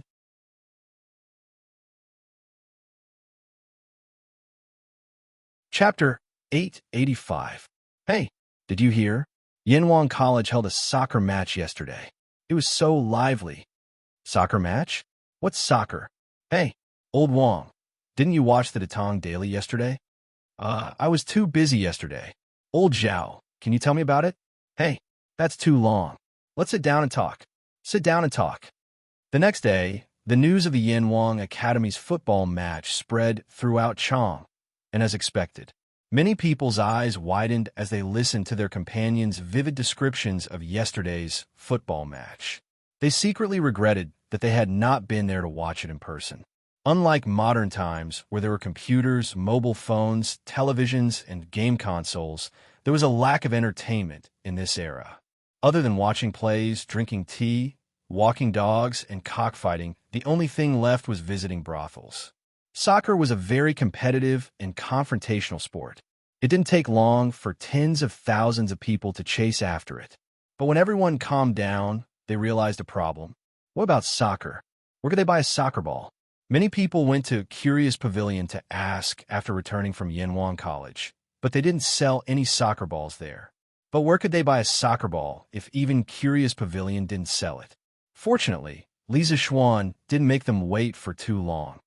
Look, today's Datong Daily said that Curious Pavilion will start selling soccer balls in 3 days. There will be a limit of 100 balls per week. What? Curious Pavilion is finally selling soccer balls? How much is one? 100 strings of cash for one. And soccer balls are temporarily not included in the membership card discount. 100 strings of cash for one soccer ball? Many people's eyes widened when they heard the ridiculous price. They wanted to say, sorry to disturb you. Hey, 100 strings of cash? That's a good price. With this, there will be fewer people fighting with me for the ball. Of course, there were also some rich young masters who didn't care about the sky-high price of 100 strings of cash. Instead, they were secretly happy. After all, there were only 100 balls per week. Cough, cough. Under the influence of Yenwang College, the people of Chang and had gradually accepted the concept of a 7-day week. Ahem. The newspaper also said that His Majesty allowed Yenwang College to establish the Tang Football Federation, referred to as the Tang Football Federation for short, which was in charge of all matters of the Tang Football Federation. Marquis Yong, and was the first chairman of the Tang Football Federation. The Tang Football Federation encouraged civil football fans to establish football clubs, which were football clubs, and encouraged businessmen to fund the football clubs. In March of next year, each state government would select the 3 strongest teams to come to Chang and to participate in the ranking competition. The top 20 teams would be classified as First Division teams and could participate in the First Division League organized by the FIFA. The 20th to 50th teams would be classified as Second Division teams and could only participate in the Second Division League in the future. From the end of August to May of the following year, Each team would participate in the corresponding league tournament according to their own team's level. The champion of League One would be awarded with a trophy and a prize of 5,000 strings of cash by the Tang Football Association. The runner-up would be awarded 3,000 strings of cash, and the runner-up would be awarded 1,000 strings of cash. At that time, the players of the top 3 teams would enjoy the privilege of traveling around Chang and in special carriages. At the end of every season, the bottom 3 First Division teams would automatically be relegated to the Second Division League of the following year, while the top 3 teams of the Second Division League would be promoted to the First Division League of the following year. Marquee Young and plans to hold a championship league at the end of July next year. The top 10 teams of First Division teams would be able to participate. The champion would be awarded 10,000 strings of cash. The runner-up would be awarded 5,000 strings of cash, and the runner-up would be awarded 3,000 strings of cash. They would also be able to enjoy the privilege of being paraded through the streets. In the future, a championship league would be held every year, and the prize money would increase year by year. When this news came out, it was no different from a sudden clap of thunder that shocked everyone. 10,000 strings of cash. Did I hear wrongly just now? Are you crazy? You can make money by playing football? Isn't this nonsense? Isn't that obvious? If football doesn't earn money, where did the sky-high transfer fees come from? Many businessmen were tempted when they saw the news. Only then did they realize that there was such a huge business opportunity in football. Should they form a team to try their luck? Those rich young masters' faces darkened when they heard this. If they did that, it would attract even more people to go to the Strange Taste Pavilion to snatch the football. Then, their chances of getting it would be even lower. However, they thought about it again. According to what the newspaper said, wouldn't there be a lot of football matches to watch in the future? Wonderful. It's simply wonderful. Hey, don't worry, it's not over yet. The newspaper also said that in the future, all football teams in the Tang Empire must be registered and recorded by the FIFA. The registered teams can directly receive a football from the FIFA at a discounted price of 50 strings of cash. There's no need to rush to buy it. In addition, the Strange Taste Pavilion will provide a batch of football for rental. The rental is about 100 copper coins a day, and they must be returned on time. If they're lost, they will be compensated at the original price. In 2 days, the FIFA will announce the detailed football rules, management system, and league system. If you need it, you can buy it from the Strange Taste Pavilion.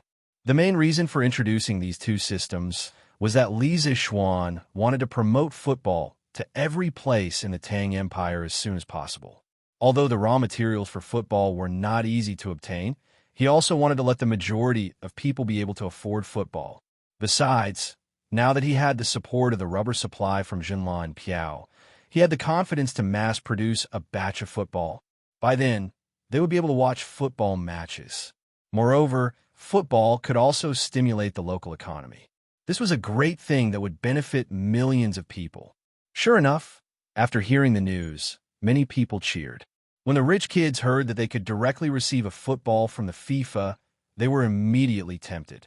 In their opinion, how much could it cost to raise a football team? Not only could they directly receive a football, but the team could also bring them some entertainment. If they were lucky enough to become a League One team, they would be very proud. They could also brag to their friends when they went out, right? Hey, don't miss this opportunity. My young master wants to form a football team to participate in the ranking competition in March next year.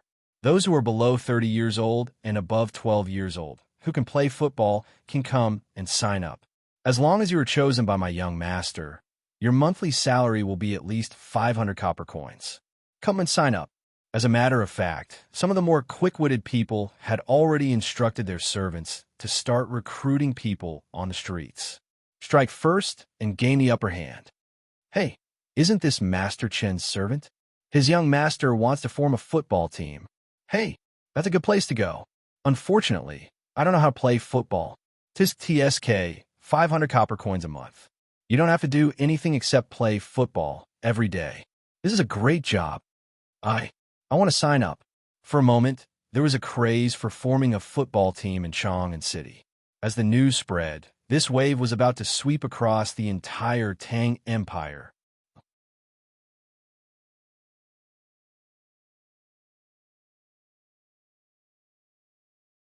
Chapter 886. While the people of Chang'an were talking about football, the students of Yinhuang College in Yinshan, outside of Chang'an City, finally welcomed their first class after coming to the academy. The previous 3.5 days of vacation had ended. This was also the first class of engineering after being brought to this world.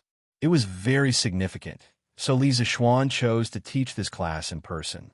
The venue was the recently built auditorium of the academy. The architectural style of the auditorium was designed by Li Zixuan by imitating the Beibei building in his previous life. It was a magnificent palace-like building, and the second floor could accommodate more than 600 people at the same time. This was also the reason why Li Zixuan chose to teach here. His class was for all the students. More than 600 students and more than 70 teachers gathered together, making the newly built auditorium very lively. Li Zixuan saw that Mo Zhong had brought the tools over. He coughed lightly and said, "Okay, quiet down. The class has started." The noisy classroom suddenly became silent.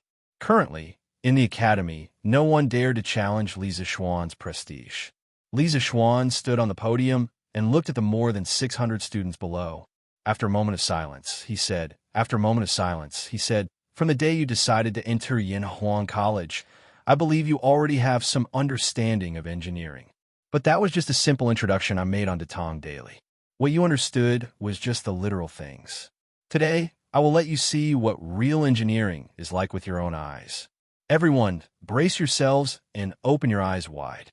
You are about to enter a new world." Seeing that Li Zixuan was so serious, the students all raised their spirits and stared at the podium without blinking, afraid that they would miss some magical phenomenon. The teachers of the academy also looked at Li Zixuan curiously. Today, they came to listen, mainly because they wanted to learn from Li Zixuan's teaching style. According to the rules, the academy would have a title evaluation at the end of the year. Who didn't want to improve their title quickly? On the podium, Li Zixuan smiled unhurriedly and asked first, "Everyone here has learned mathematics. Do you know what the ancestral ratio is? If you know, raise your hand and answer."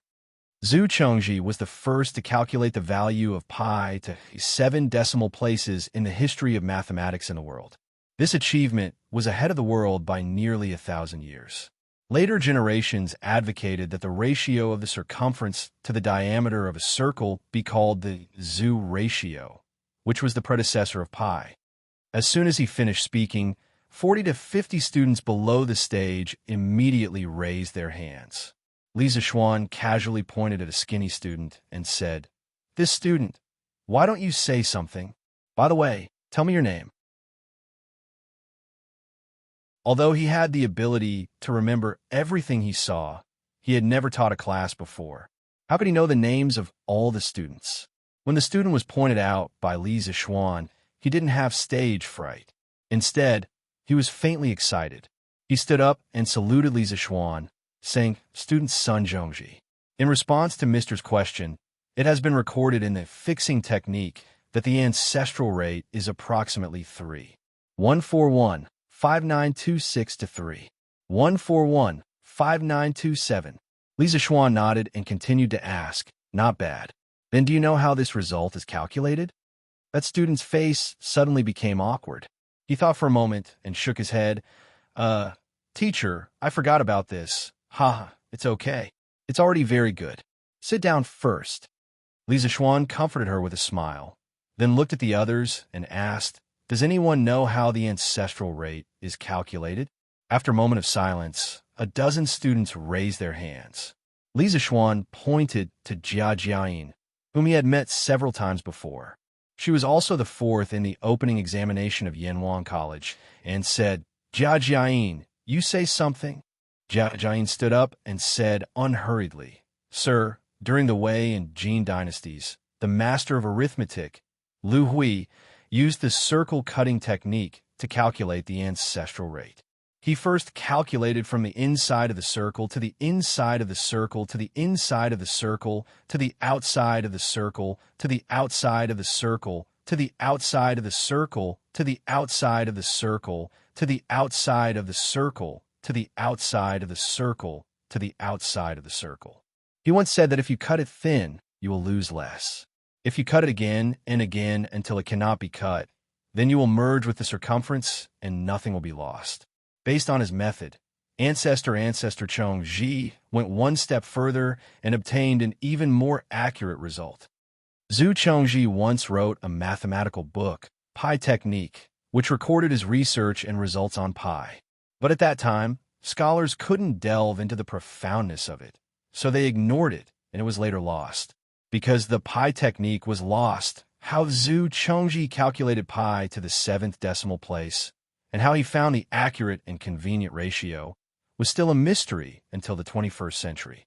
But many mathematicians speculated that Zhu Chongji was likely to use 12 circular cuts on the basis of the circular cutting method, using the inscribed circle and the circumscribed circle to approximate the circumference of the circle in both directions. A total of 14 square cubes were needed, and the precision of the square cubes had to be at least 14 decimal places to determine pi between 3, 141, 5926 and 3, 141, 5927. Lisa Xuan smiled inexplicably and continued to ask, "Then do you have any other methods to obtain the ancestral rate?"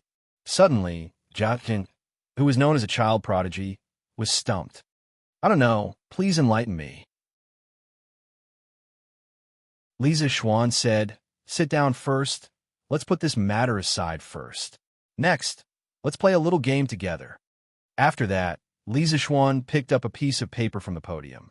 There were black lines drawn on the paper, all parallel lines, and 2 parallel lines were equidistant from each other, and then took out a box of thin needles. The length of the thin needles was equal to half the distance between the parallel lines.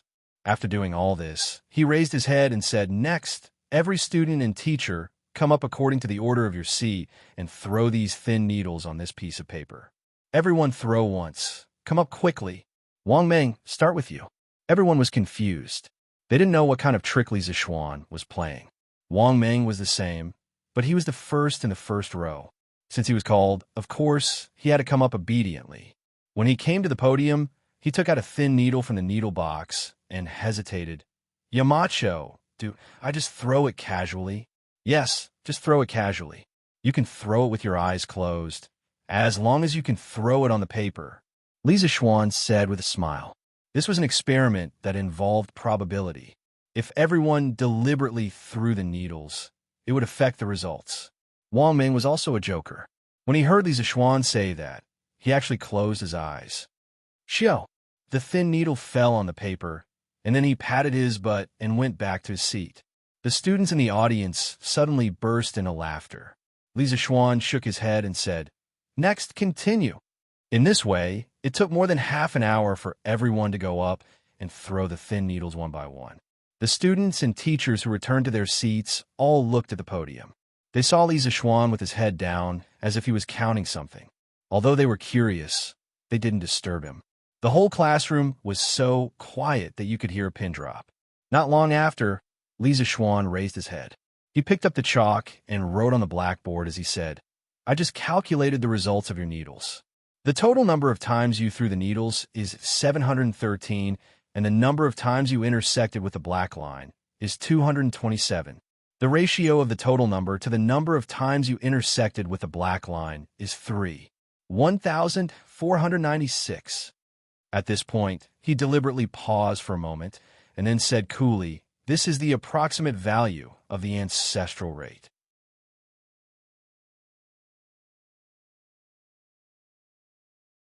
Chapter 887. Boom! Lisa Xuan raised his hands and made a gesture of embracing the world. His posture was extremely dashing. However, what he had just said was tantamount to dropping a deep water bomb, causing everyone in the auditorium to lose their composure. The ancestral rate. This was the ancestral rate that had troubled the ancestors for who knew how many years. Even now, There were very few people who could accurately calculate the ancestral rate.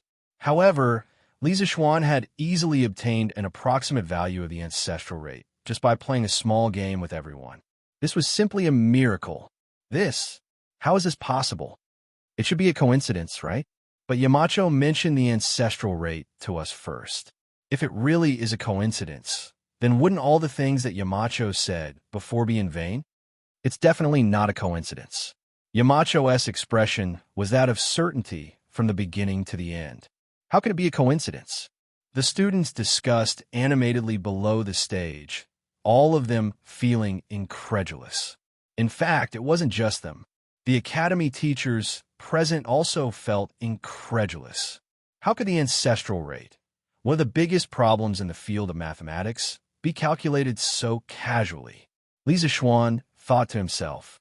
No one guessed correctly, because the answer he got was both a coincidence and not a coincidence at the same time. This experiment was the famous Buffon needle throwing experiment in his previous life. On a day in 1777 AD, the French scientist Buffon invited guests to do the same experiment that Li Zixuan had done previously at home. In the end, the guests threw in a total of 2,212 needles, of which the needles intersected with parallel lines 704 times. The ratio of the total 2,212 needles to the number of intersections 704 was 3:142. He said loudly to the guests, "Gentlemen, this is the approximate value of pi." The guests were in an uproar, and there were doubts for a while. Everyone was baffled. Pi? This game has nothing to do with circles at all. The appearance of pi on such a chaotic occasion was really unexpected, but it was absolutely true. Since the problem of the needle-throwing experiment was first proposed by Mr. Buffon, it was called the Buffon problem in the history of mathematics. The general result obtained by Buffon was, if the distance between two parallel lines on the paper was d, the length of the small needle was L, and the number of times the needle was thrown in was N, so the number of times the needle intersected with the parallel lines was M. Then, when N was relatively large, it was pi is almost equal to 2ln dm. The needle length L used here was exactly half of the distance d between parallel lines, so substituting the above formula was simplified to be pi is almost equal to nm. This formula could be completely proven using the knowledge of probability and geometry, so I won't go into detail here for the time being. It was worth mentioning that later, many people followed Buffon's footsteps and used the same method to calculate the value of pi. The most amazing of them all was the Italian mathematician. In 1901, he claimed to have conducted many needle-throwing experiments.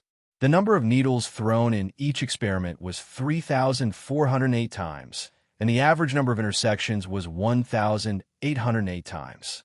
Substituting it into the Buffon formula, he got pi is almost equal to 3.1415929. The needle length L he used was not equal to half of the distance d between parallel lines. Compared with the accurate value of pi, the difference only appeared up to the 7th decimal point. Using such a simple method to obtain such a high precision value of pi, this was really a work of God. A work of God, too beautiful. If Zhu Chongji were still alive, he would be flabbergasted. However, people had always criticized Lazarani's results, but it was not unreasonable to get such a result, because it could be proved in mathematics that the fractions closest to the true value of pi, but with a smaller denominator, were sad-face 22, 7 almost equals 3. 14, probability, 333, 106, is almost equal to 3. 14, 15, 355, 113, is almost equal to 3. 141, 5929, probability, 103993, 33102, is almost equal to 3. 141, 59265, 3, and Lazarani actually threw the probability. For a throw within 10,000 times, it was impossible to get a better result. No wonder many people doubted. Could it be such a coincidence? But most people thought that Lazarani was really lucky because he had been diligent and cautious all his life. As for the truth, there was no way to investigate it now. Therefore, The result that Li Zixuan had just obtained was both a coincidence and not a coincidence. If he had been unlucky, the error in the result would have been slightly larger, but not by much. This was a probability problem. In the auditorium, Su Hongji, who had been studying mathematics for most of his life, was the most shocked person. At this moment, he did not care about being polite. He instantly stood up from his seat and walked directly to the podium. Halfway there, he realized that he had been rude. He quickly bowed to Li Zixuan and said, "Yamacho, can I go up and take a look?" I don't mean anything else.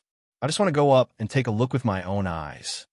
The second half of his sentence seemed to be a cover-up. After all, if he had not seen such a miracle with his own eyes, he would never have believed it. Li Zixuan was amused. Is this old man still suspecting that I cheated? So he laughed and said, "Mr. Su, if you want to take a look, please come up and take a look. Not only that, other teachers or students who have doubts can also come up and take a look. Be careful not to touch the podium and mess up the position of the thin needles." "Thank you, Yamacho." As soon as he finished speaking, a few people immediately came up from below. There were students and teachers from the academy. Li Tai was also among them. Several doubters quickly came to the podium and began to count the thin needles that fell on the parallel lines on the paper. 1, 2, 3, 225, 226, 227. There are exactly 227 thin needles on the black line. After a quarter of an hour, 4 or 5 doubters walked up to the podium and counted the numbers. They could not help but exclaim. Su Hongji was completely convinced at this moment, but he still could not understand how a simple game could be related to the ancestral rate. So he looked at Li Zixuan next to him and said excitedly, "A few years ago, my teacher had also used the circle cutting technique to calculate the ancestral rate. However, after 3 days of calculation, only the first 4 digits after the decimal point were exactly the same as the ancestral master's calculation. Many times, if one careless miscalculation was wrong, it would lead to a complete miscalculation. Today, Yamacho casually played a game and accurately calculated the first 3 decimal places. I am deeply impressed. I wonder if Yamacho can explain the principle to us." At this moment, everyone's eyes were on Li Zixuan. Obviously, they also wanted to know the theory behind this. However, Li Zixuan smiled and said, "Everyone, please go back to your seats first. Let's put this question aside for the time being. I will play a small game with you. F*CK your game. We want to hear the truth." When everyone heard this, they almost vomited blood. They were all going crazy in their hearts. However, Li Zixuan was the one who spoke. If he did not want to say it, they could not find someone to beat him up and force him to say it, right? Who in the auditorium had the guts to do that? Besides, who could beat him? Therefore, they could only sit down obediently and wait to see what Li Zixuan would do next.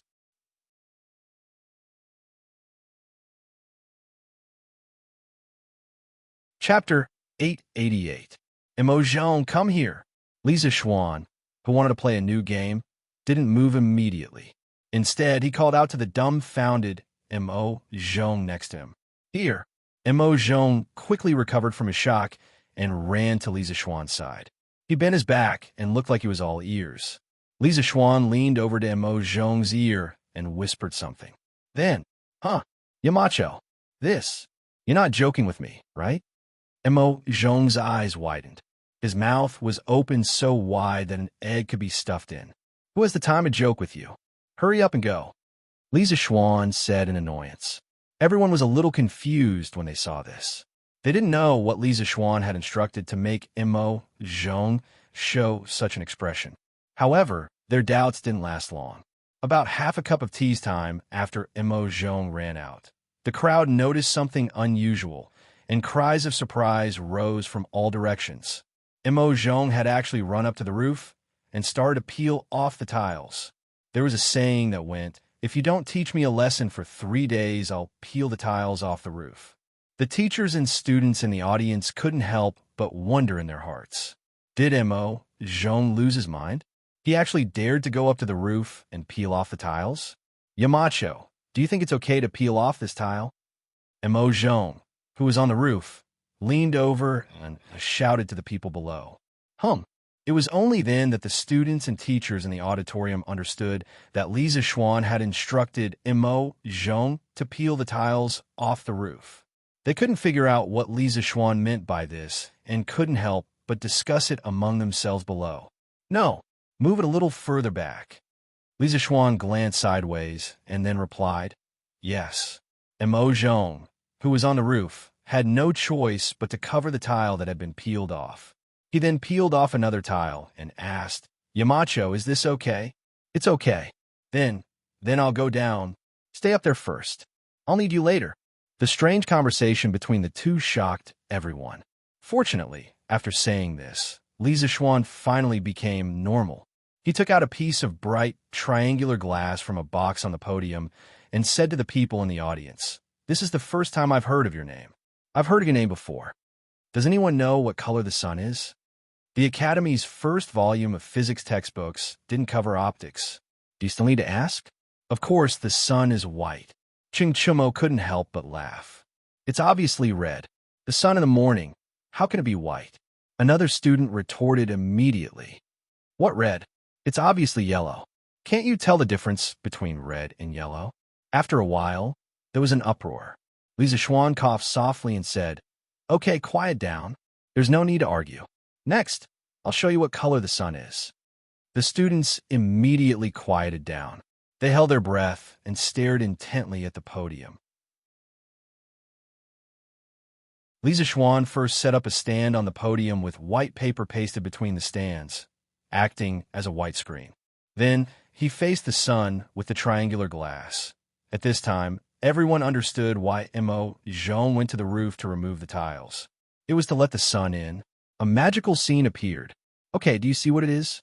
Li Zixuan pointed at the white screen on the podium and laughed. Wow! The teachers and students were in an uproar. They actually saw a 7-colored light spot appear on the white paper. Wasn't that a rainbow? A rainbow? It's not raining. How can it be a rainbow? Yes, it's still sunny today. It's a miracle. Yamacho can actually create a rainbow? No. Yamacho must be trying to tell us that the sun is 7-colored. How is that possible? Why is the sun white when I see it? What white? It's obviously yellow. It's red. The students were amazed for a while. Then, a few of them began to argue again. Li Zixuan said, quiet down. Through this little game, I want to tell you that many times what you see with your own eyes may not be true. Take sunlight, for example. Some of you think it's white, red, yellow, or even transparent. But what about the truth? He was a mixture of 7 different colors. Another example, have you ever thought about what kind of substance light is? Is it as illusory as sound, or is it like the rice and flour that we eat? Is it a substance that exists? When everyone heard this, they all fell into deep thought. After a while, a skinny student stood up and asked, my name is Li Yin. I'm Yamacho. What is light? Li Yin, this is Li Chuanfeng's son. Li Zixuan's heart skipped a beat. He had seen Li Yin on the entrance exam's report card and knew that this kid was Li Chuanfeng's son. However, this was the first time he had met Li Yin. But that's a good question. But let's put this question aside for now. Next, I'll play a little game with you. It was Li Zixuan who revealed a mysterious smile again, and then said with a cheap tone, Li Yin, even as a Taoist, Li Yin, who had been cultivating his body and mind for many years, could not help but jump up and down at this moment. He opened his mouth, wanting to curse, but after thinking about it, he sat back down. If he was like this, the rest of the students would be even worse. Yamacho, please explain to us first. That's right. Explain it clearly before we play the game. F***, this again. You only know how to play games. Play your sister's game. This was what Li Tai, the king of younger sisters, muttered in private. Li Zixuan's face turned serious as he gestured with his hand and said, quiet down. A good meal isn't afraid of being late. Haste makes waste. What's the hurry? All of you, take a good look and learn. Seeing that Li Zixuan was about to explode, the students wisely shut their mouths. Mo Yun, pass this to Mo Zhong. Li Zixuan took out a wooden board. There was a small hole in the board, and passed it to Mo Yun as he ordered. Then he ordered the students to close all the curtains. There were glass windows in this hall. At this time, Mo Yun had already brought the wooden board to the roof and passed it to Mo Zhong. Mo Zhong used the wooden board to cover the hole in the roof. Li Zixuan ordered again. Mo Zhong did as he was told. Suddenly, the entire hall was plunged into darkness. Only Li Zixuan's side had a very thin beam of light, which looked very conspicuous. Then everyone heard Li Zixuan say, "I'm holding a piece of paper in my hand now. There are two narrow slits on the paper that are very close to each other. I'll put the slits under the beam of light later. See what happens." The students and teachers were all puzzled. What kind of phenomenon can there be? Isn't it just one beam of light turning into two beams of light? However, reality once again slapped everyone in the face. In the dark, there were bright and dark stripes on the white screen. There were more than two bright stripes. However, everyone clearly saw that the paper that Li Zixuan held above only had two beams of light. Why are there so many stripes below?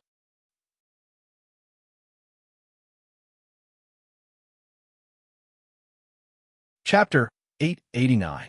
In the early days of the development of optics, the interpretation of color was particularly difficult. Before Newton, the Aristotelian view of color prevailed in Europe. Aristotle believed that color was not an objective property of an object, but a subjective perception. The formation of all colors was the result of the proportional mixing of light and darkness, white and black. At the beginning of 1666, Newton made a triangular glass prism and used it to study the color of light. For this purpose, he painted the room black and made a small hole in the window to let in the right amount of sunlight. He then placed the prism at the entrance of the light so that the refracted light could be projected to the opposite wall. Through this experiment, he obtained a colored spot on the wall. The arrangement of the colors was red, orange, yellow, green, blue, indigo, and violet. Newton called this color spot the spectrum.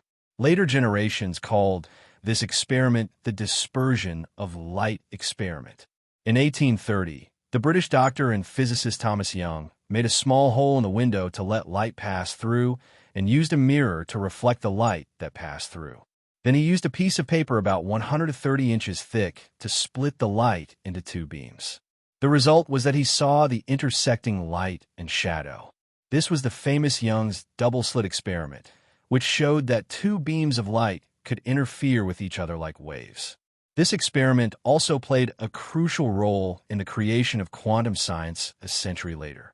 Li Zixuan moved these two experiments to the Tang Dynasty to let the students of the academy understand that the sunlight they saw every day was not as simple as it seemed. Light was a very mysterious substance. Understanding its inner workings would give rise to many amazing things. At this moment, the curtains in the auditorium were drawn, but most people were still in a daze. They could not understand why there were only two beams of light, but it seemed like there were many beams of light shining on the paper. How did Li Zixuan do it? Yamacho, how did that just... A student could not help but stand up to ask the truth, but halfway through, he stopped because he felt that Li Zixuan would definitely beat around the bush like before. Sure enough, Li Zixuan waved his hand and said, "Let's put this aside first. I'll take you. Let's play a little game." Before the last few words could be said, all the teachers and students in the audience had already helped Li Zixuan say in unison.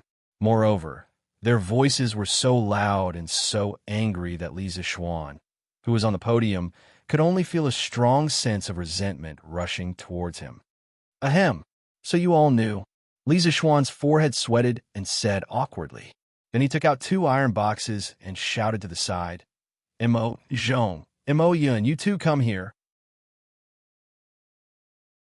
The two brothers had already come down from the roof, but when they heard that Li Zixuan had something to do again, "Both of you carry one box each. Pay attention to the string in the middle. Don't be too far away from each other. Otherwise, I won't forgive you if you break the string." Yes, Yamacho. The two brothers quickly agreed, and each took a box. "Now you two stand over there." Li Zixuan pointed to the last corner of the auditorium and said. The two brothers did as they were told. Everyone was confused, but there were two exceptions. Li Tai, and Cheng Chimo. Not only had they seen this thing before, but they had also played with it before. Li Zishuan took out 2 more iron boxes. One contained a voltaic battery, and the other contained telegraph. After the wires were connected, he looked up and said, "The next little game is going to be even more interesting. Have you ever thought that one day, 2 people thousands of miles apart will be able to send messages to each other?" Sun Zifan. Send a letter. Wang Meng. You can also send a letter by pigeon.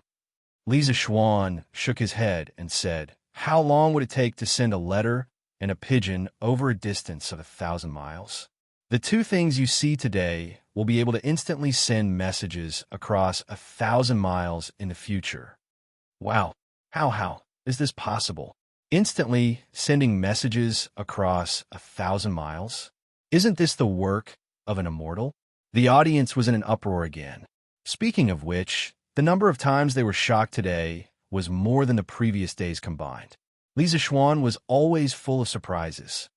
Due to the limited space, let's first do a message transmission experiment with a distance of 10 feet. Next, whatever sound my box makes, Mo Zhong's box will make the same sound. Li Zishuan opened the iron box and started to send the telegraph. Beep, beep, beep, beep, beep. 2 short sounds and 3 long sounds. Almost at the same time, Mo Zhong's iron box also made beeps. Beep, beep, beep, beep, beep. 2 short sounds and 3 long sounds. Although the students and teachers felt that it was very magical, most of them could not understand it. "Yamacho, how we send messages with these beeps?" A student stood up and asked.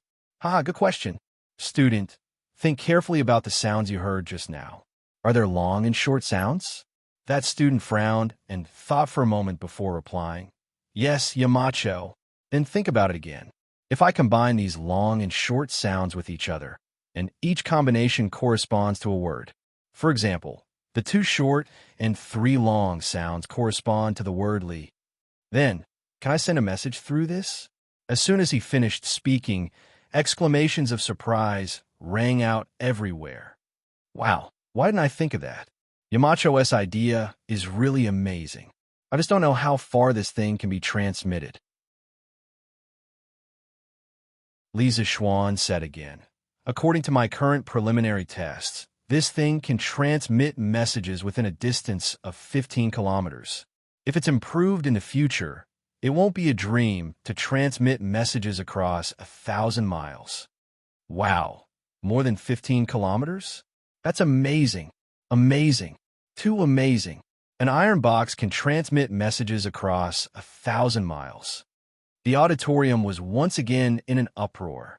The older generation of teachers from the academy looked at each other in shock. At this moment, they really felt that they were old and could not keep up with the times. Okay, let's put this aside for now. There's more to come. Mo Zhong, Mo Yun, please tidy up these things. Li Zishuan once again revealed a mysterious smile and ordered.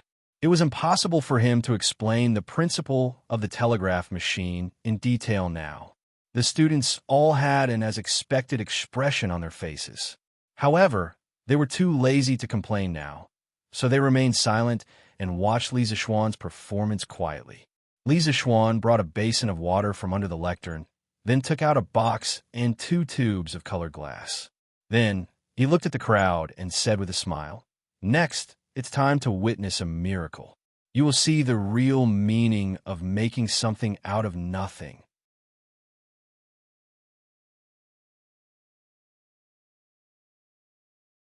Chapter 890. Creating something out of nothing. Why does it sound like a magic trick?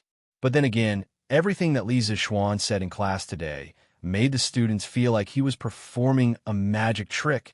The casting of needles, the splitting of sunlight, the double slit turning into stripes, and the iron box message just now made them feel like they were dreaming. It was very unreal. At this moment, Li Zishuan put the wire from the iron box into the basin. This basin was not made of wood, but of glass, then filled the 2 thin glass tubes with water, pressed the mouth of the tubes, and put them into the basin upside down. Then, Li Zishuan inserted the 2 enameled wires into the 2 glass tubes. Everyone, look carefully. There will be some interesting phenomena in a while. Li Zixuan raised his head and smiled. Then he called Emo Zhong over and whispered a few words in his ear. Emo Zhong obeyed and went out. Li Zixuan pressed a button on the iron box next to him. Suddenly, the students in the auditorium found that the enameled wires in the glass tubes began to bubble. Hey, is Yamacho performing bubble blowing for us? Ching Chumo was happy when he saw this and whispered in the audience. The ancients also knew how to blow bubbles. Soak the honey locust in water and cut a thin piece of bamboo, and you can play with bubbles. However, honey locust was too expensive, and not many parents would let their naughty children waste natural resources like this. However, Chung Chumo played with it a lot when he was a child. After about 10 breaths of time, the water in one of the glass tubes in the basin had been completely drained.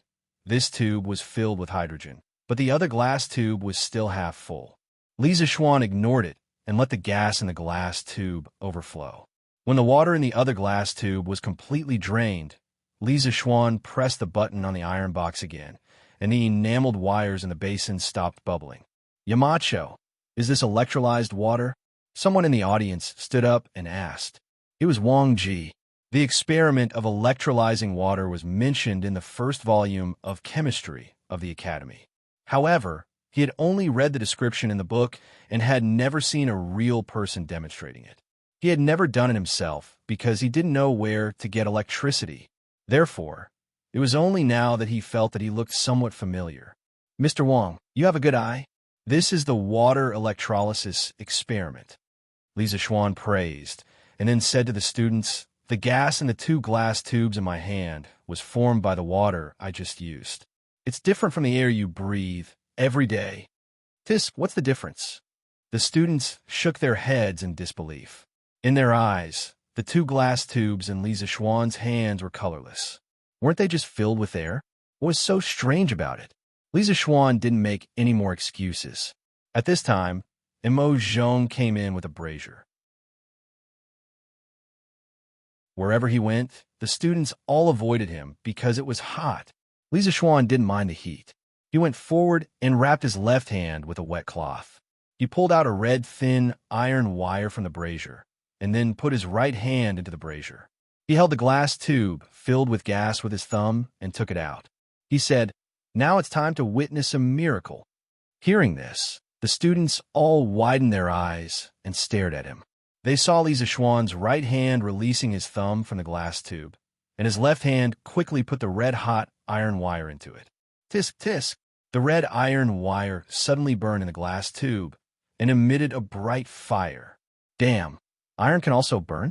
Am I seeing things? Chung Chumo shouted. The other students were also shocked and felt that it was incredible. After the fire went out, Li Zixuan smiled a little mischievously and then took out the other glass tube. His left hand took the small burning wooden stick from Emo Zhong. The students didn't know what was going on, but the teachers of the Academy's chemistry department all buried their heads and covered their ears. Boom! The students saw Li Zixuan place the wooden stick with a flame at the mouth of the glass tube. Then they heard an explosion that wasn't particularly loud, but definitely not soft either. Damn! Except for the teachers of the chemistry department who were already prepared, everyone in the auditorium was shocked. Li Zixuan put down the test tube, clapped his hands, and waited for the crowd to quiet down. He said, now do you believe that I turned water into 2 different kinds of gas? The students were speechless. They thought to themselves, how could we believe you? Why didn't you tell us in advance before playing with the explosion? So the electrolysis experiment recorded in the teaching materials is actually real? This old man is convinced. Yamacho is really a genius. Wang Ji said with emotion. Li Zixuan smiled and said, Mr. Wang, you flatter me. Then he gave Emo Zhong a look, and the latter quickly nodded and turned to go out. A moment later, Emo Zhong moved in something half the height of a person, covered with a red cloth. Emo Zhong moved this big treasure to the podium and left. Li Zixuan stood on the podium and said to the audience, well, that's all for today's games. Next, I'll show you something good. After that, he lifted the red cloth, and a big blue ball, supported by a bracket, stood on the podium and suddenly appeared in front of everyone's eyes. What is this? It's 2 times bigger than a football. Boy, you only know about football. The students were talking about it, but Xiao Dian from the geography department stood up shakily and said, Yamacho, this is... Li Zixuan nodded and said, Mr. Xiao, that's right. This is the Earth. It should be said that it's a model of the Earth. I call a globe. After that, he looked at the students and said loudly, Students, the Earth under our feet is not flat. The saying that the sky is round and the Earth is round is nonsense. We all live on a big ball like this. As for the details, your teacher will tell you later. From now on, I will put this globe in front of Guanghua Building.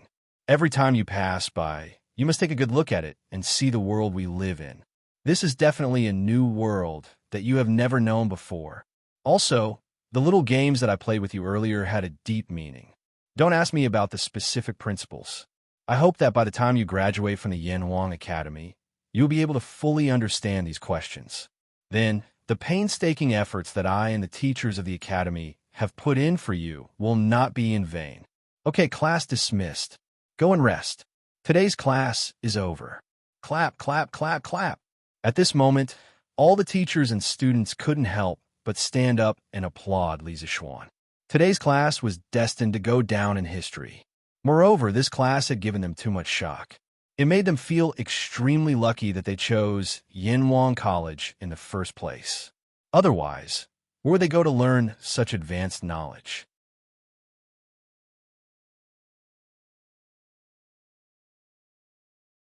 Chapter 891.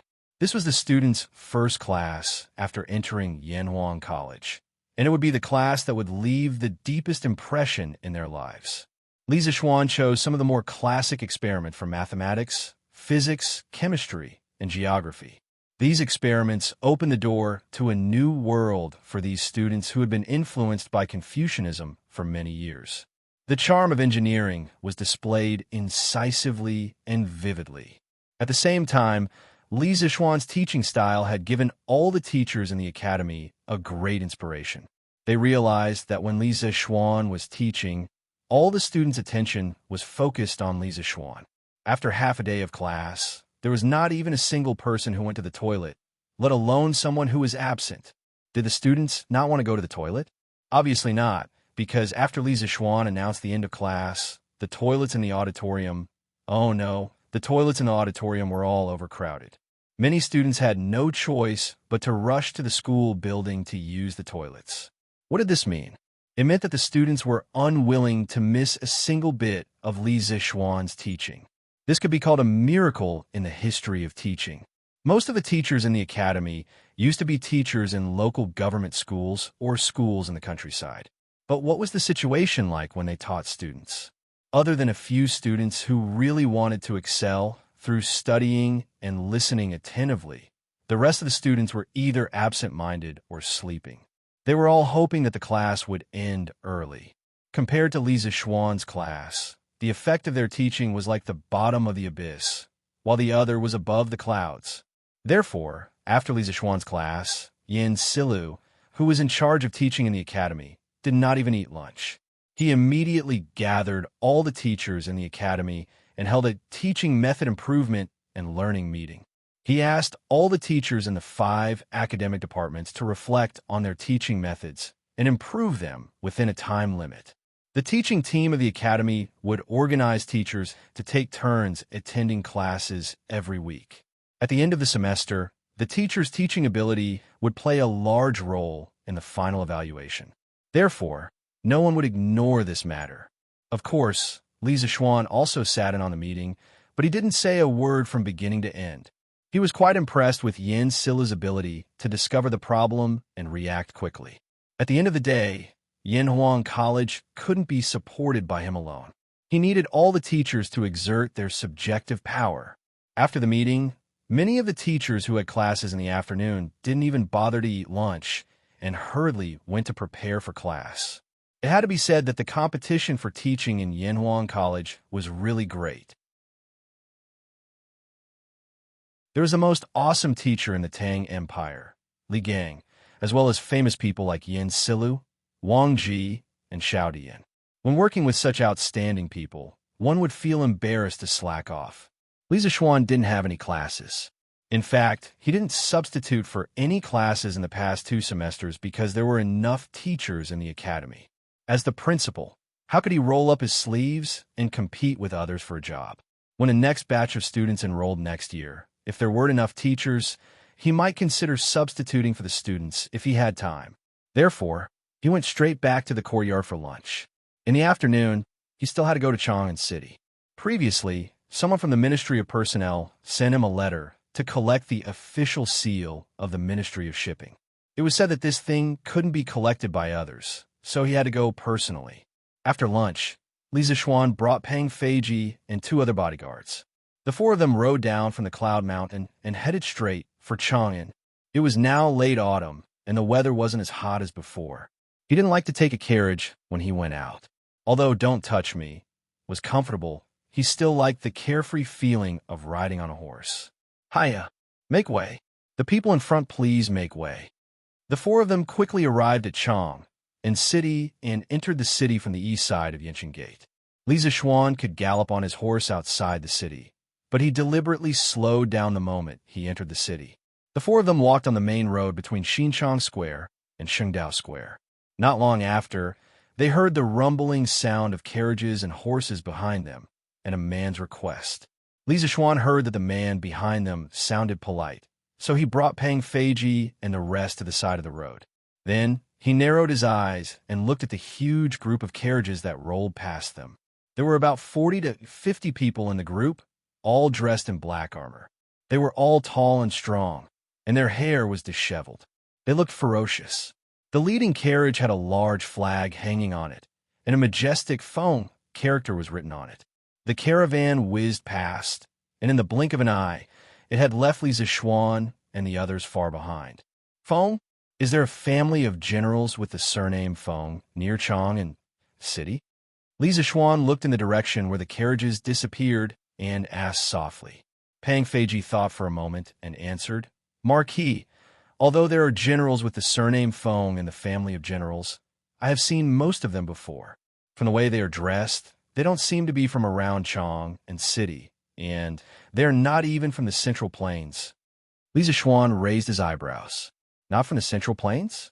Then why was there such a big group of people traveling? Since he was not in a hurry to go to the Ministry of Personnel, he ordered Feiji, go to the city gate and ask around. Find out where these people are from. Yes. Pang Feiji accepted the order and rode his horse towards Yanqing Gate, which they had just passed by.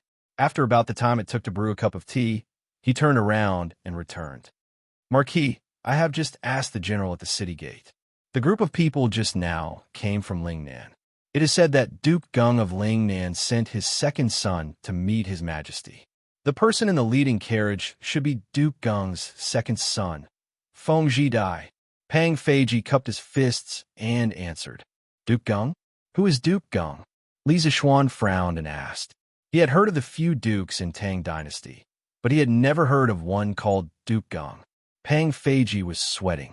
He looked around and explained to Li Zishuan softly, Marquis, Duke Gung is the chief of Lingnan, Feng Ong. Feng Ong, chief of Lingnan. Li Zishuan muttered and suddenly realized. His expression changed slightly, and he asked softly, Do you know why Feng Ong sent his son to Chang'an? Although Pang Feiji was no longer working in the Wuhou government, he still frequently looked for his former colleagues to drink. Thus, he was still relatively well informed. He looked around, then went to Li Zishuan's side and whispered, Marquis, in April this year, the provincial governors of Lingnan accused the chief of Gaozhou, Feng Ong, of gathering troops to rebel. Duke Gung must be sending his son to the court to show his loyalty to His Majesty. You're tuning in to the Warrior Lore YouTube channel. Don't forget to subscribe and join us on this journey to catch the most captivating stories.